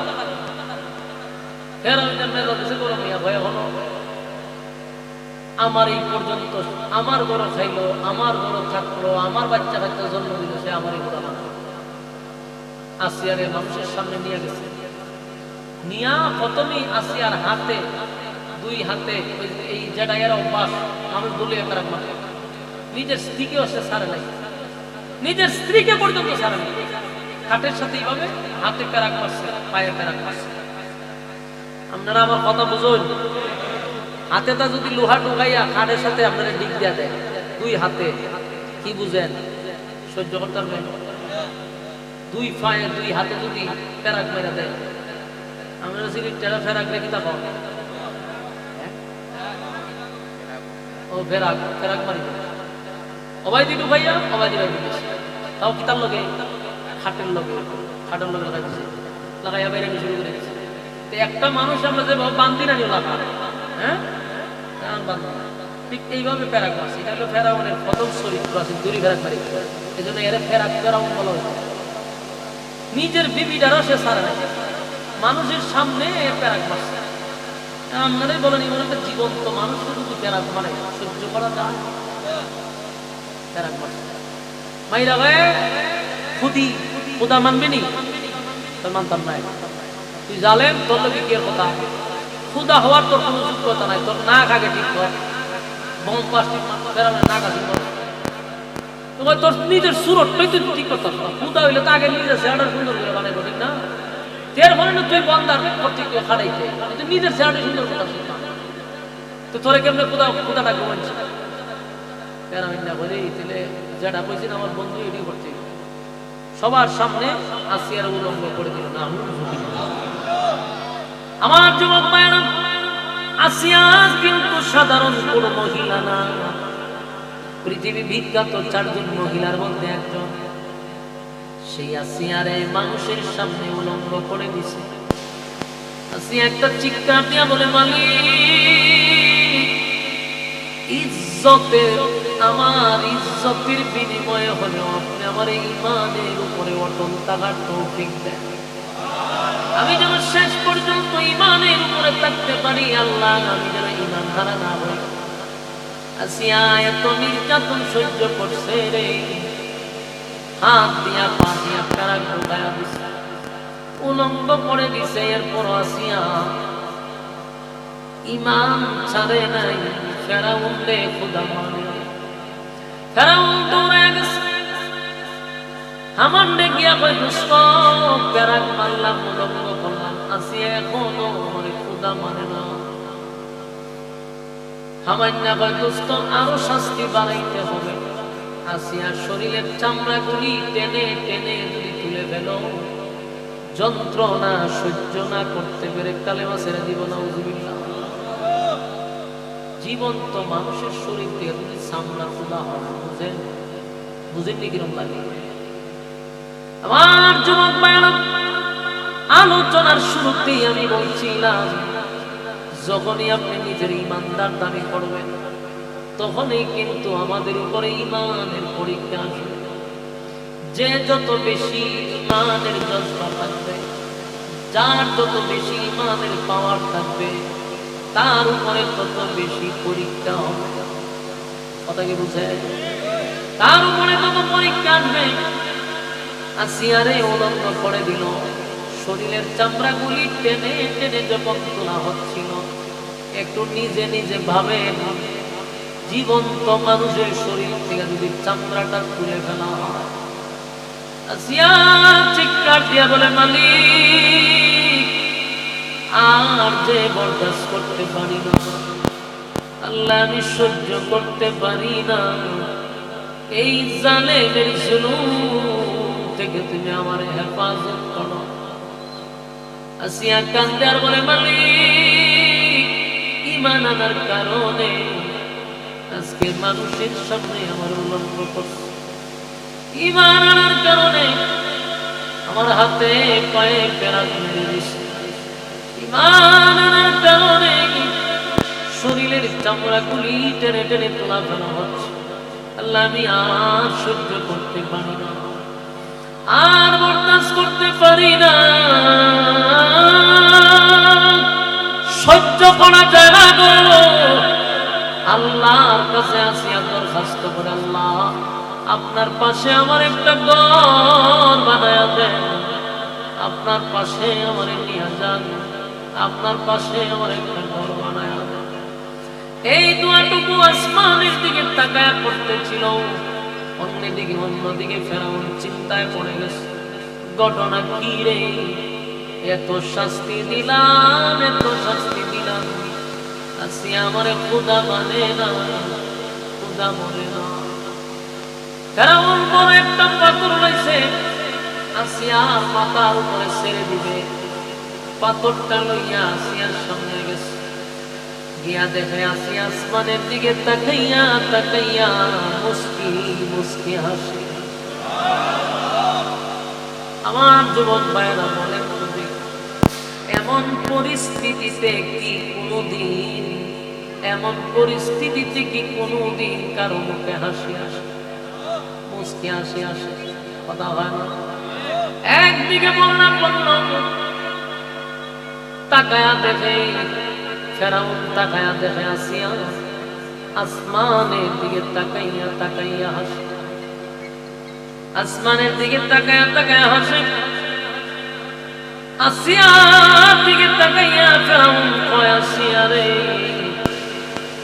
মরণাপন্ন এই পরিস্থিতিতে তুমি কেমনে মুস্কি মুস্কি হাসো? আসিয়া কয়, ফেরাউন, আমি যা দেখি তুমি তা দেখোস না। আমি আমার আল্লাহর কাছে দরখাস্ত করছিলাম, আমার মালিক যেন আমারে মালিকের পাশে একটা ঘর বানায়া দেয়। আমি আমার মালিকের কাছে দরখাস্ত করছি, মালিক যেন তার পাশে আমার একটা ঘর বানায়া দেয়। আমি আমার চোখের সামনে তাকায়া দেখতেছি আমার মালিক জান্নাতের বালাখানা আমি আসিয়ার সামনে তুলে ধরছি। আরো জোরে বলেন। এই যুবক ভাইরা, এই জন্যই আমি বলছি আসিয়া কোনো সাধারণ মহিলা না। যেই আসিয়াকে জান্নাতের বালাখানা আল্লাহ দুনিয়াতে দেখাইছে, আসিয়া জান্নাতের বালাখানা দেখে মুস্কি মুস্কি হাসতে হাসতে যেই মাত্র উনি দুনিয়ার থেকে বিদায় হয়ে গেছে, শাহাদাত বরণ করছে, অন্যদিকে ফেরাউন বড় একটা পাথর আসিয়ার মাথায় ছেড়ে দিছে। এর আগে আল্লাহ আসিয়ারে নিয়ে গেছে। বলুন তো দেখি, আসিয়া ইমান দিছে? কথা হয় না। আসিয়া ইমান দেয় নাই, জীবন দিছে, জীবন দিছে, কিন্তু ইমান দেয় নাই। আল্লাহ বলেন, আমিনু কামা আমানান নাস, ঈমান আনো ওই মানুষদের মতো যারা ঈমানের পরীক্ষায় উত্তীর্ণ হয়েছে। এর মানে ঈমানের পরীক্ষা আসিয়া দিছে, তোমরা তাদের মতো ঈমান আনো। ঈমানের পরীক্ষা আব্দুল্লাহ বিন তামের দিছে, তাদের মতো ঈমান আনো। সুমাইয়া ঈমানের পরীক্ষা দিছে, তাদের মতো ঈমান আনো। খাব্বাব ঈমানের পরীক্ষা দিছে, বেলাল ঈমানের পরীক্ষা দিছে, হুমায়ব রাদিয়াল্লাহু তাআলা ঈমানের পরীক্ষা দিছে। অসংখ্য অগণিত সাহাবায়ে কেরাম ঈমানের জন্য জীবন দিছে রে, কিন্তু ঈমান দেয় নাই। সুবহানাল্লাহ। আমি আপনাদের ঈমানের একটা পাওয়ারের কথা শুনি, দিলের কান লাগায় শুনবেন। আমিনু কামা আমানান নাস, ঈমান আনো ওই মানুষদের মতো। আল্লাহ কেন বললেন? তাদের ঈমানের কত পাওয়ার, কত পাওয়ার, একটু দিলের কান লাগায় শুনবেন। খলিফাতুল মুসলিমিন উমরের শাসন আমলে চতুর্দিক দিয়ে খালি মুসলমানদের বিজয়, মুসলমানদের বিজয়। আপনারা জানেন, অর্ধ পৃথিবী যার আঙ্গুলের ইশারায় পরিচালিত হইত, উনি হলেন খলিফাতুল মুসলিমিন হযরত উমর। সুবহানাল্লাহ। হযরত উমর অর্ধ পৃথিবীর বাদশা ছিলেন। আমেরিকা, রাশিয়া নয়, চীন, জাপান নয়, অর্ধ পৃথিবী যার আঙ্গুলের ইশারায় হয়েছে। যেদিকে যুদ্ধে যাইত মুসলমানদের বিজয় হইত। অথচ লক্ষাধিক সেনাবাহিনী অস্ত্র নিয়ে তারা নামলে পারত। 60 লক্ষের সাথে মাত্র 60 জন সাহাবী, 60,000 সাহাবী। কোথায় 60 লক্ষ আর কোথায় 60,000? 60,000-এর কাছে পরাজিত করছে। সুবহানাল্লাহ। আবার 60,000-এর মধ্যে মাত্র 60 জনে 60,000-এ দৌড়েছে। তো চতুর্দিক দিয়ে যখন খালি বিজয় আর বিজয়, যেদিকে যায় মুসলমানরা বিজয় লাভ করতে পারে। তো রোমের একজন বাদশাহ, তৎকালীন সময়ের সবচেয়ে সুপার পাওয়ার, তখনকার সময় সবচেয়ে পাওয়ারফুল একটা দেশ ছিল রোম রাজ্যে। রোমের বাদশাহ যে ছিল তার প্রচুর বাহিনী ছিল, তার অস্ত্র বেশি ছিল, সেনাবাহিনী বেশি ছিল, তার ট্রেডিং ছিল। রোমের বাদশাহ চিন্তা করলো ঘটনাটা কি, যে দিকেই যায় এরা খালি বিজয় লাভ করে, ওই দেশ দখল করতেছে, ওই জায়গা জায়গা বানাইতেছে। কিভাবে সম্ভব? এদের তো এত অস্ত্র নাই, এদের তো এত ট্রেডিং নাই, এরা এইভাবে বিজয় লাভ করতেছে কিভাবে? এরা নিয়ে রোমের বাদশার ঘুম নাই, মাথা খারাপ হয়েছে, গবেষণা শুরু করছে। গবেষণা করতে করতে করতে করতে বাইর করছে কেন মূল বিজয়ের উৎস, মূল কারণটা কি, এটা বাইর করছে। আর করে দেখে এদের অস্ত্র কম, এদের প্রশিক্ষণ কম, কিন্তু এরা যে পাওয়ারের বলে যুদ্ধ করে, এটার নাম বলে কি? আপনারা এলাকাতে সুবহানাল্লাহ আসেনি? এটা কি আমার পরে গিয়া খুব একটা কি হয়? ঠিকই আছে, বলো আমরা ছোট মানুষ, বেশি জুড়ে হইলে তো আমরা দাম বেড়ে যাবে। আমরা পরের বক্তার সময় নিয়ত করছে, ঠিক না ভাই? আমি আমার বাড়ি হলো হবিগঞ্জ, জানেননি আপনারা? বাড়ি হবিগঞ্জ। দুর্ভাগ্য হইল আমি হবিগঞ্জের প্রোগ্রাম তো করি না, খুব কম, একটা দুইটা পুরো 6 মাসে। আর মৌলভীবাজার সিলেটে সব মিলে 10টা, বাকি 200-250 প্রোগ্রাম করি বিভিন্ন ডিস্ট্রিক্টে। অহন বুঝছেন নি? তাহলে সিলেটে দিলাম কত? 11 থেকে 12টা, আর পুরো 200-250 প্রোগ্রাম দিই বিভিন্ন ডিস্ট্রিক্টে। কেন দিই জানেন? আপনারা মহব্বত করি না এই জন্য না, সবচেয়ে বেশি মহব্বত সিলেটের মানুষই করতে পারে। আমার বাড়ি সিলেট। সমস্যাটা হলে এই কারণে আমার আপনাদের সাথে অ্যাডজাস্ট হয় না। আমি অন্য ডিস্ট্রিক্টে প্রোগ্রাম করে আমার অভ্যাস। এই যে কিছু মানুষ দাঁড়ায় রয়েছে, কিছু পয়সা রয়েছে, এটা কিন্তু বলি আমার অহংকার ঢুকতে দেবো, অহংকার না, আল্লাহর কসম। এই মানুষগুলো আমার স্টেজেই থাকে, কথা বুঝতেছেন? আমি যে প্রোগ্রাম করি স্টেজেই থাকে, কিন্তু বললাম কেন যে আপনাদের মধ্যে এরকম আগ্রহ উৎসাহ নাই। আমি ভিন্ন ডিস্ট্রিক্টে গেলে একটা মানুষ রাস্তার থাকলো না, মৌমাছির মতো চাকে বসে থাকা, বয়ান করতে বলে শ্রোতারাও টেকটিক বলার সাথে ভারতের মতো এরাও কথা কয়, আমিও কথা বলি। আমার বেডে বলে জমে সবটা ছাড়া কোনো সাইকেল নেই, ভাল লাগে বয়ান করতে, মারো ধুমা ওঠে, কারণ আমার শরীরে বিকা বুঝতে যাবে শ্রোতাদের আওয়াজ। কিন্তু এই যে আমি আইসি, আমার মনে হচ্ছে যে আমি গুরুস্থানের সামনে দাঁড়াই হুজুরা রুলে জানাজা করতেছি। মুখ দ্বারা যেমন সাহিত্য থাকে চুপচাপ, আমিও জানাজা করাইতেছি। ইলাহান যদি হয় তো কিলাহান হইতে, এর লিগে আমরা আউটে প্রোগ্রাম হয়। আমার কাছে তো সিলেটের মানুষকে সিরিয়াল করে, এই রমজানের পরে একবার মানুষের যাইও না, খালি লীলাটা দেখবেন যে আসে নজরে মাহফিল জানে। এখানে তো ভাবছি যে অতলা মানুষরা খালি প্রোগ্রামের লাগিয়া শুক্রবারে যাবেন 200-250-300 মানুষ আমি খাওয়াই প্রতি শুক্রবার। 8-10-15টা গাড়িতে আমার মাঠে শুধু প্রোগ্রাম আনতে যাবেন, তাহলে 9-10টা বাজে ঘরের ভর্তি। কেন বললাম এই কথাটি? বিভিন্ন ডিস্ট্রিক্টের মানুষ এক জায়গায় জমা হয়, এর মধ্যে বেশি দেয় সিলেট মানুষ। আমার তো মনটা যা, আমার সিলেটি মানুষ যেটাই হোক, যে বিপদে হলো তো সিলেটটারই আগে যাইব, কথা ঠিক না? টাঙ্গাইলের মানুষ তার বিপদের সময় তো মন চাই দিবা, কিন্তু দিনে এই খাইচতের কারণে এই ভ্যান্ডেলের অবস্থা দেখলে কেমন খারাপটা লাগে। সারা দেশের মানুষ দৌড়ায়, আর আমাদের এখানে এসে আমার শুধু তার দৌড়ানো তো এটা কষ্ট। এই যে ভ্যান্ডেলের এই অবস্থা দেখলে মাঝে মাঝে খারাপ লাগে। বহুত মানুষ কিন্তু রাস্তাটা হুদাহুদি করে, কিন্তু কেন বয় না, ঘেরে বয় না, শান্তি নাই। আমি শান্তির জায়গা হইল যে আল্লাহ রাসূল বলেন নাযালাত আলাইহিমুস সাকিনা, উপর থেকে সাকিনা রহমত নাজিল হয় এই জায়গা। শান্তির মারে তুই আমরা কই যা, এলাকার ভিতরে শান্তি নাই, দেখুন ও তো কোনো কাজ নাই, ওখানে হত্যা খারাইছে, ওখানে হত্যা যায়, এই দিকে হত্যা যায়, বড় একবার যায়, বাইরে একবার যায়, কিন্তু শান্তি নাই। কিতা করতে দিতা না, ভিতরে যান তার খালি কিতা কিতা কিতা করে, ঠিক না বেটি? শান্তি নাই। আর 2 নম্বর কত হইল, দ্বীনি মজলিসে শয়তান বসতে পারে না। বলুন, দ্বীনি মজলিসে শয়তান বসতে পারে না। তা আপনারা যে বলছেন, আপনারা খানদের শয়তান গেছে করুন, আমার সাথে যে শয়তান থাকে, ওর সাথে যে শয়তান থাকে, প্রত্যেকটা মানুষের তো শয়তান থাকে। তো আমার শয়তান আপনারা শয়তান গেছে করুন, যায় নাই, সব ফ্যান্ডেলের বাইরে হাত দিয়েছে। আর যখনই কেউ ফ্যান্ডেলের বাইরে যায়, এর গার্গে দিয়ে যায়, ঠিক না বেটি? এটা কিন্তু বাস্তব কথা। কারণ এই দিনই মজলিসে শয়তান বসতে পারে না, আমাদের প্রত্যেকের সাথে শয়তান থাকে। এটি সব আছে ভ্যান্ডেলের বাইরে। আগে যারা কারো হয়েছে কেন, এরা কারো তো আগের থেকে আছে। এখন আমরা টের দিয়া বইছে, অনেক স্বাভাবিক থাকবো কেন, এত অস্বাভাবিক। এ নিজের মধ্যে নিয়ন্ত্রণে নাই, অনেরা লাড়াছাড়া করে। আরেকটা এমন ভাবে ভোর করছে, 1 থেকে 10-15 টাকা তারা বলেছে।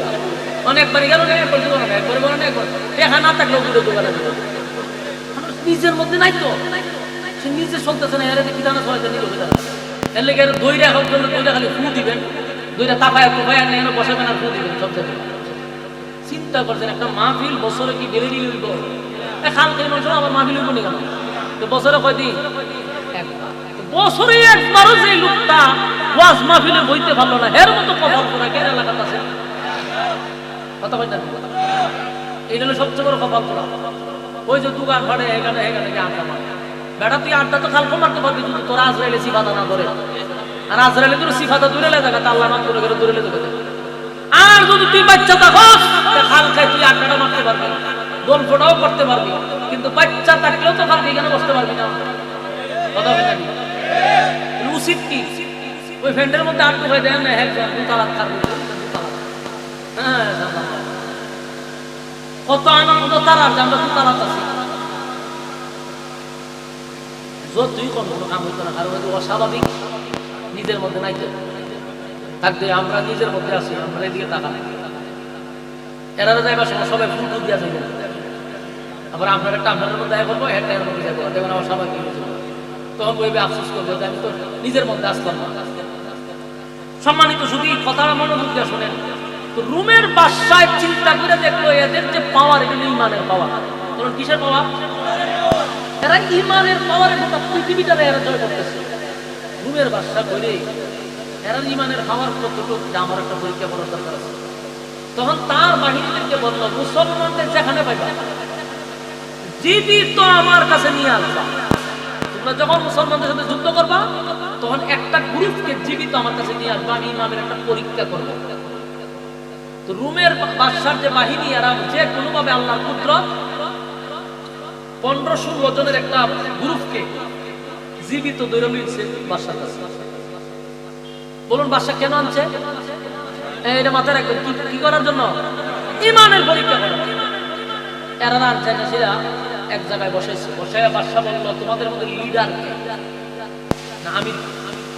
এক সাহাবী দাঁড়ায় বললো, আমি এদের লিডার। এই ওনার নাম ছিল আব্দুল্লাহ ইবনে হুযাফা। আব্দুল্লাহ বিন হুযাফা ওনারে দেখা বাদশায় কতক্ষণ তাকায় বসে। তার চেহারাটা খুব সুন্দর, বডিটা বালা, চেহারা সুন্দর, কথা স্পষ্ট। বললো, তোমার মধ্যে এমন একটা স্মার্ট ছেলে, যোগ্য বিজ্ঞ একটা ব্যক্তি এমন একটা দলের সাথে জড়িত আছো, কি পাইলা তুমি সেখানে? তুমি আমার দলে যোগ দাও, আমি তোমাকে রাজত্বের অর্ধেক লিখে দিয়ে দিব, এবং আমার মেয়ে সবচেয়ে সুন্দরীটাকে তোমার কাছে বিবাহ দিয়ে দিব। বলুন কিসের জন্য আনছে? পরীক্ষা হবে। তো আগে মানুষকে লুপ দেখাইতে হয়। লুবে খাজ হয়নি, অনেকের লুবে খাজ হয়ে যাবে, হয় না? আমাদের মতো কত মৌলবী একটা চেয়ারের লেগে হয় বলে যায়, ঠিক না? ঠিক, চেয়ারের লেগে ইমান বিক্রি করে বয়ে দেয়। তো এটা আছে, চেয়ার দাঁড়াইলে দেবের সব ঠান্ডা। আমরা যত হারামিও না করে হালাল দাঁড়াইলা। তো এই লোক বাদশা তো আর জানে না, মনে করছে আমরা মতো মৌলবী বুঝি, এরা যে নবীর সাহাবী তার বোঝা দরকার। সে বলতেছে, তুমি যদি আমার দলে যোগ দাও, রাজত্ব অর্ধেক পাইবা, মেয়েটার আমি বিবাহ দিয়ে দিব। তোমার চেহারা সুন্দর, তোমার কথা সুন্দর, তুমি যোগ্য একজন, সেই রকম একজন বাহিনী তুমি, আমি আমার দলে তোমার আনতে চাই। এই সাহাবী এতগুলা প্রশাসনের সামনে, এত বড় বাদশার সামনে, মনে করেন তৎকালীন সময়ের ডোনাল্ড ট্রাম্প রোমের বাদশা, আর পাওয়ারফুল ছিল। এই বাদশার সামনে দাঁড়ায় কয়, রে রোমের কুত্তা, তুই কি মনে করছ তোর কাছে আমার ইমান বিক্রি করবো? সুবহানাল্লাহ থাকলে হইতে পারে, আসেনি কেন? সুবহানাল্লাহ থাকলে করবে, না থাকলে করতে হবে। আপনি দেখেন একটা পাওয়ারফুল বাদশার সামনে দাঁড়ায় বুক ফুলাইয়া বলতেছে, তোর মতো রোমের কুত্তার কাছে আমি ইমান বিক্রি করবো না। এটা কি আমাদের মতো ইমান থাকলে চলবো? ইমানের পাওয়ার কি পরিমাণ! হাসার মাথা আসমান হয়ে গেল। যে এতগুলা বাহিনীর সামনে আমি এত পাওয়ারফুল একটা বাদশারে কুত্তার সাথে তুলনা করি, মান সম্মান লয়ে করতে বাদশা ঘর টানাটানি তাড়াতাড়ি কিন্তু চলেছে গিয়ে আবার সব কিছু বন্দি ঘর জেলখানায় ঢুকা, সব সাহাবীদেরকে জেলখানায় ঢুকাইছে। বাদশা তো পুরা শান্তি গরম, কারণ মান সম্মান শেষ করে কুত্তার সাথে আমার সাথে তুলনা। এখন বাসায় চিন্তা হচ্ছে কি করা যায়, আরেকটা প্ল্যান করছে। প্রথম প্ল্যান তো হাইরা গেছে, পরের প্ল্যান হলো যে মানুষ যদি লোভ সম্পদের প্রতি যদি লোভ না আসে, আর একটা জিনিসের উপরে লোভ থাকে, এটা নারী। কথা হয় না? নারীর প্রতি লোভ আছে না নাই? একটা যত বড় আল্লাহর ওলি হোক, যদি আল্লাহর ওলিটা যুবক থাকে, একটা ঘরের ভিতরে একটা যুবতী মাইয়া দিয়ে আধা ঘন্টা বেরিয়ে আসবে, শয়তানে তারা কাবু করে ফেলবে। আমরা যত বড় ফির হন, টেকার বস্তা দিলে অনেক সময় টেকার বস্তার মধ্যে অনেক ফুজুররা ফিরে লাথি মেরে ফেলাই দিবে, কিন্তু এক রুমে যদি আপনি একটা যুবতী মাইয়া এবং ফিরে রাখেন আধা ঘন্টা 1 ঘন্টা, ফিরে কাবু করতে কোনো ব্যাপার না। কারণ আল্লাহ নিজে বলছে নারীর চক্রান্ত শয়তানের চেয়ে ভয়ঙ্কর, তাই না দিয়ে কাবু করা যায়। 16 বছর দেখছেন না বাংলাদেশের সবচেয়ে জনপ্রিয় আলেমগুলারে কাবু করতে নারী লাগাই দিচ্ছে। কারণ মানুষের মন থেকে যদি আপনাকে সরাইতে হয়, তাহলে প্রথম হাতিয়ারটা হলো নারী। কারণ আমি যতই করি আপনারা আমার মহব্বত করবেন। আজকে যদি দেখেন আমার সাথে এক নারী আর দিব না, আমরা আমি বলতে আমরা বিনা সুইটা চলছে সে পালা দিবেন, ঠিক না বেটি? অনেকে কি এডিট করছে না, কিতা করছি তা তো যাচাই বাছাই নাই, ঠিক খেলেছিলাম লইয়া বলেছি বাস করবে। তো মানুষের সবচেয়ে বড় হাতিয়ার হলো এই তার চরিত্র নষ্ট করে দেওয়া। এই বাদশা করলো কি, লকাবের ভিতরে আব্দুল্লাহ বিন হুযাফা নবীর সাহাবীর লকাবের ভিতরে একটা নর্তকীরে বানাইছে, সাজায় নর্তকীরে বলছে তোর যত লাচন ভঙ্গি আছে, নাচা নাচির অভ্যাস আছে, সব করবি, কোন রকম খালি তোর ফান্দের ভিতরে বানাইছে। এই নর্তকী গেছে ওর দৌলন গইয়া নবীর সাহাবীর সামনে গিয়ে নাচছে, নাচতে নাচতে নাচতে নাচতে ভাইটা যা গান গান গাইয়া এরপরে বেউস হয়ে গেছে, নিজে ভাইটা যা গান গাই নিজে বেউস হয়ে গেছে। ততক্ষণ পরে ডাক্তার ডাইনা বের করছে, বাইরে করে বাসার সামনে নিচ্ছে, বাসা আপনার ভাইটা যা শিক্ষিত অর্ধেক বেউস হয়ে গেছে। ইডারে সুস্থ করে জিগায় তোরে বানাইলাম না হাসার লাগে তুই নিজে বেউস হয়ে গেছে। এই মহিলা কয় আপনি আমার কার কাছে বাড়াইছে? আমি যে এত নাচা নাচতাম, নাচতে নাচতে বেউস হইলাম, এই লোক তো একবার আমার দিকে তাকাইলই না। আমি যদি তাকাইতো তেমনি বুঝতাম আমার ভাই ছাই না, এটা মানুষ নসিব। বাদশা হইতে লেগানো পেয়ে এখন কি করা যায়? নারী দিয়েও বাসা লোক দেখাইও ভালো না, এখন কি করতে হবে? এরপরে বাদশা ভাই খানা বন্ধ, সব খানা টানা বন্ধ, খানা দেয় না, পানি দেয় না। একটা মানুষ যদি একদিন না খায় মেজাজ গরম হয়নি? আমরা মেজাজ গরম দেখবেন রমজান মাসে ইফতারির আগে দিয়ে কারোর সাথে ঝগড়া লেগে দিচ্ছে, এক কথা 3 বার জিগাই দেখবেন প্লেট দিয়ে বাইরে আমরা মাথাটা ভাড়া দিই। ইফতারির আগে দিয়ে যখন রোজা দেয় হঠাৎ একটা মেয়েটা খাই খাম খাই, তাই তো রোজা দাও। একদিন না খাইলে মেজাজ গরম, ঠিক না বেটি? এই জায়গার মধ্যে একদিন 2 দিন নয়, বাদশা ঘোষণা করছে 1 সপ্তাহ পর্যন্ত খানা দিবি না, পানি দিবি না। খানা দেয় না, পানি দেয় না, লোকটা কঙ্কাল হয়ে গেছে, পেটার পিঠ লেগে গেছে, আর কথা বলতে পারে না। আব্দুল্লাহ বিন হুযাফা মাটিতে লুটায়া পড়ছে। চিন্তা করেন খানা নাই পানি নাই, যদি 1 সপ্তাহ হয় লোকটা তো বাঁচার কথা না। 1 ফোঁটা পানি দেয় নাই, বিছনায় শুয়ে গেছে, মাটির সঙ্গে মিশে গেছে। বাদশা আবার ডাক্তার লাগায় রাখছে, মরে যায় যায় অবস্থায় আমাকে জানাইবি।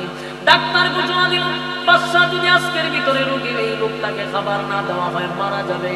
বাদশা তাড়াতাড়ি খাবারের ব্যবস্থা করছে। 1 সপ্তাহ পরে খাবারের ব্যবস্থা কইরা প্লেটে নিয়ে নবীর সাহাবীর সামনে খাবার রাখছে, আর ঘোষণা দিছে এই খাবার তুমি খাও। এখানে আছে শুকরের মাংস, এখানে আছে মদ, হালাল না হারাম। এখানে শুকরের মাংস আর মদ দেওয়া হইল, 2টা মিলাইয়া তুমি পান করো, খানা খাও। যেই মাত্র বলছে হারাম খাবার, শারীরিক শক্তি নাই, কথা বলতে পারো, কিন্তু ইমানের শক্তি কিন্তু মেরে দেখা। যেই মাত্র বলছে শুকরের মাংস, বলছে নিবি না লাথি মেরে ভরা দিতে। ডাক্তার সর্বনা সর্বনা এমনি কথা বলতে পারে না, শৈল তেজ আছে। খাবার লইয়া ডাক্তার বাসার গিয়ে বাসার লাভ হইত। যদি আপনি থাকতেন তো খাবার আপনার শান্তি পুরে ভালাইত। বাদশা কয় ঘটনা কি তুমি না কইলে মাটির সাথে মিশে গেছে বলে হ কথা তো কইতা না, কিন্তু যেই মাত্র বুঝি না পাক খাবা মেজাজ গরম হয়ে গেছে। ওই সর্বনাশ, তাহলে এক কাজ করো, তাড়াতাড়ি তাড়াতাড়ি এগুলো সব কিছু বের করো। সব সাহাবীদেরকে জান দিলা বের করো, বাইর করে আছে বড় একটা ডেক্সির মধ্যে তেল গরম করো। বিশাল বড় ডেক্সির মধ্যে তেল গরম করছে, আগুন ধরায়া দিছে, তেল টকবক করতেছে। আব্দুল্লাহ বিন হুযাফা একা একা আসতে পারে না, দুইজন মানুষের কাঁধে ভর করে আসছে, কথা বলতে পারে না, পেটার পিক লেগে গেছে, কঙ্কাল হয়ে গেছে। বাদশা ডাক দেয়া ভাই আব্দুল্লাহ, কত সুন্দর একটা অফার দিছিলাম, রাজত্বের অর্ধেক দিব, আমার সুন্দরী রূপসী মেয়েটারে বিবাহ দিব, মানলি না, শুনলি না, বুঝলি না, এত বড় অফার তুই নিতে চাইলি না, এখন তোদেরকে মৃত্যুদণ্ড দিব। এই দেখ তেল গরম করতেছি, তেলের মধ্যে তোদেরকে আমি পোড়ায়া দিব। প্রচন্ড গরম তেলের মধ্যে দুইজন সাহাবীকে বাদশা ধরে প্রচন্ড তেলের মধ্যে ছেড়ে দিছে, সাথে সাথে হাড্ডির থেকে মাংসটুকু আলাদা হয়ে গেছে, সাথে সাথে হাড্ডি।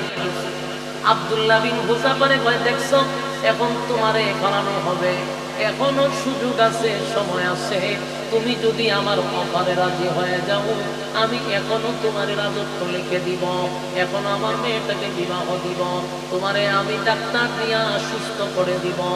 আব্দুল্লাহ বিন হুযাফা বলে বাদশা, তুই আমারে অফার দিছস, তুই আমারে অফার দিবি, রাজত্বের অর্ধেক দিবি এবং তোর মেয়েটার বিবাহ দিবি, আমি তো নিতে চাই, কিন্তু আমি কম নিব কেন? তুই আমারে অফার দিবি, তুমি পৃথিবীর অর্ধেক না, তোর রাজত্বের অর্ধেক, আর আমার আল্লাহ আমারে অফার দিছে, আমি যদি ঈমান আর নেক আমল লইয়া কবরে যাইতে পারি, এই পৃথিবীর 10 পৃথিবীর সমান আমারে জান্নাত দিবে, তুই দিবি তোর রাজত্বের অর্ধেক, আর আমার আল্লাহ হয় 10টা পৃথিবীর সমান রাজত্ব দিব, তুই তোর মেয়েটার বিবাহ দিবি, আর আমার আল্লাহ কয় কম পক্ষে 72টা বউ আমারে দিবে। সুবহানাল্লাহ।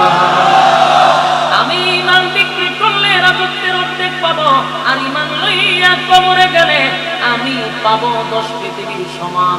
বাদশার চান্দি গরম হয়ে গেছে, কয় তারে তেলে ফালায়া দে, হত্যা কর। তার বাহিনীরা দইরা আব্দুল্লাহ বিন হুযাফারে আগুনে ফালায়া দিবে, এমন সময় চোখের পানি ছেড়ে আব্দুল্লাহ কান্না শুরু করছে। বাদশা দৌড়াইয়া আব্দুল্লাহ বিন হুযাফার কাছে গিয়া, আব্দুল্লাহ রে, কাপুরুষের মতো চোখ দিয়া কেন পানি ছেড়ে দিলি? আমি জানতাম তুই রাজি হয়ে যাবি, তাহলে শোন, এখনো রাজি হয়, এখনো লিখে দিব। আব্দুল্লাহ বিন হুযাফা কয়, হে বাদশা, তুই কি মনে করছ আমি মরণের ভয়ে কান্দি? না না, মরণের ভয়ে কান্দি না, আমি কান্দি আমার মালিকের কাছে আমি কি নিয়ে যাব, আমি কি নিয়ে মালিকের সামনে দাঁড়াবো। এমন তেলের মধ্যে যদি 100 বার আমি ডুব দিতে পারতাম, আবার যদি 100 বার আমার জীবন দিত, 100 বার আমি আল্লাহর রাস্তায় জীবন দিতাম, কিন্তু আমার মালিক তো জীবনটা আমার একবার দিছে, আর না ভাই আমি 100 বার আগুনে পইরা জীবন দিতাম। বাদশা মাথা তাত দিয়া কয়, আমি তারে মারতে চাই একবার, সে মরতে চায় 100 বার, এখন যদি তারে আমি আগুনে ফলাইয়া মারি, আমি বাদশা হেরে যাব, এই যুবক তো জিতে যাবে। সুবহানাল্লাহ। বাদশা কয়, আর তোরে মারবো না, তুই আমার কপালে একটা সুমা দিয়া ভাই তুই বিদায় হ। সুবহানাল্লাহ। আমার যুবক ভাইরা, সাহাবায়ে কেরামদেরকে আল্লাহ বলছেন, আমিনু কামা আমানান নাস, ঈমান আনো তাদের মতো, কারণ তারা জীবন দিয়ে ঈমানের পরীক্ষা পাস করছে। আমরা কারা কারা ঈমানের পরীক্ষা দিতে চাই? হাত তুলে দেখায়। লিল্লাহি তাকবীর, লিল্লাহি তাকবীর। আল্লাহ সবাইকে বুঝার, মানার, আমল করার তৌফিক দান করুন, সকলে বলে আমিন। সম্মানিত সুধী, এই মাহফিলটা আরো একবার আমি আসছিলাম, তখন আমি অসুস্থ ছিলাম, আপনারা অনেক মানুষ আসছিলেন, অসুস্থতা আমার জন্য দোয়া করছেন।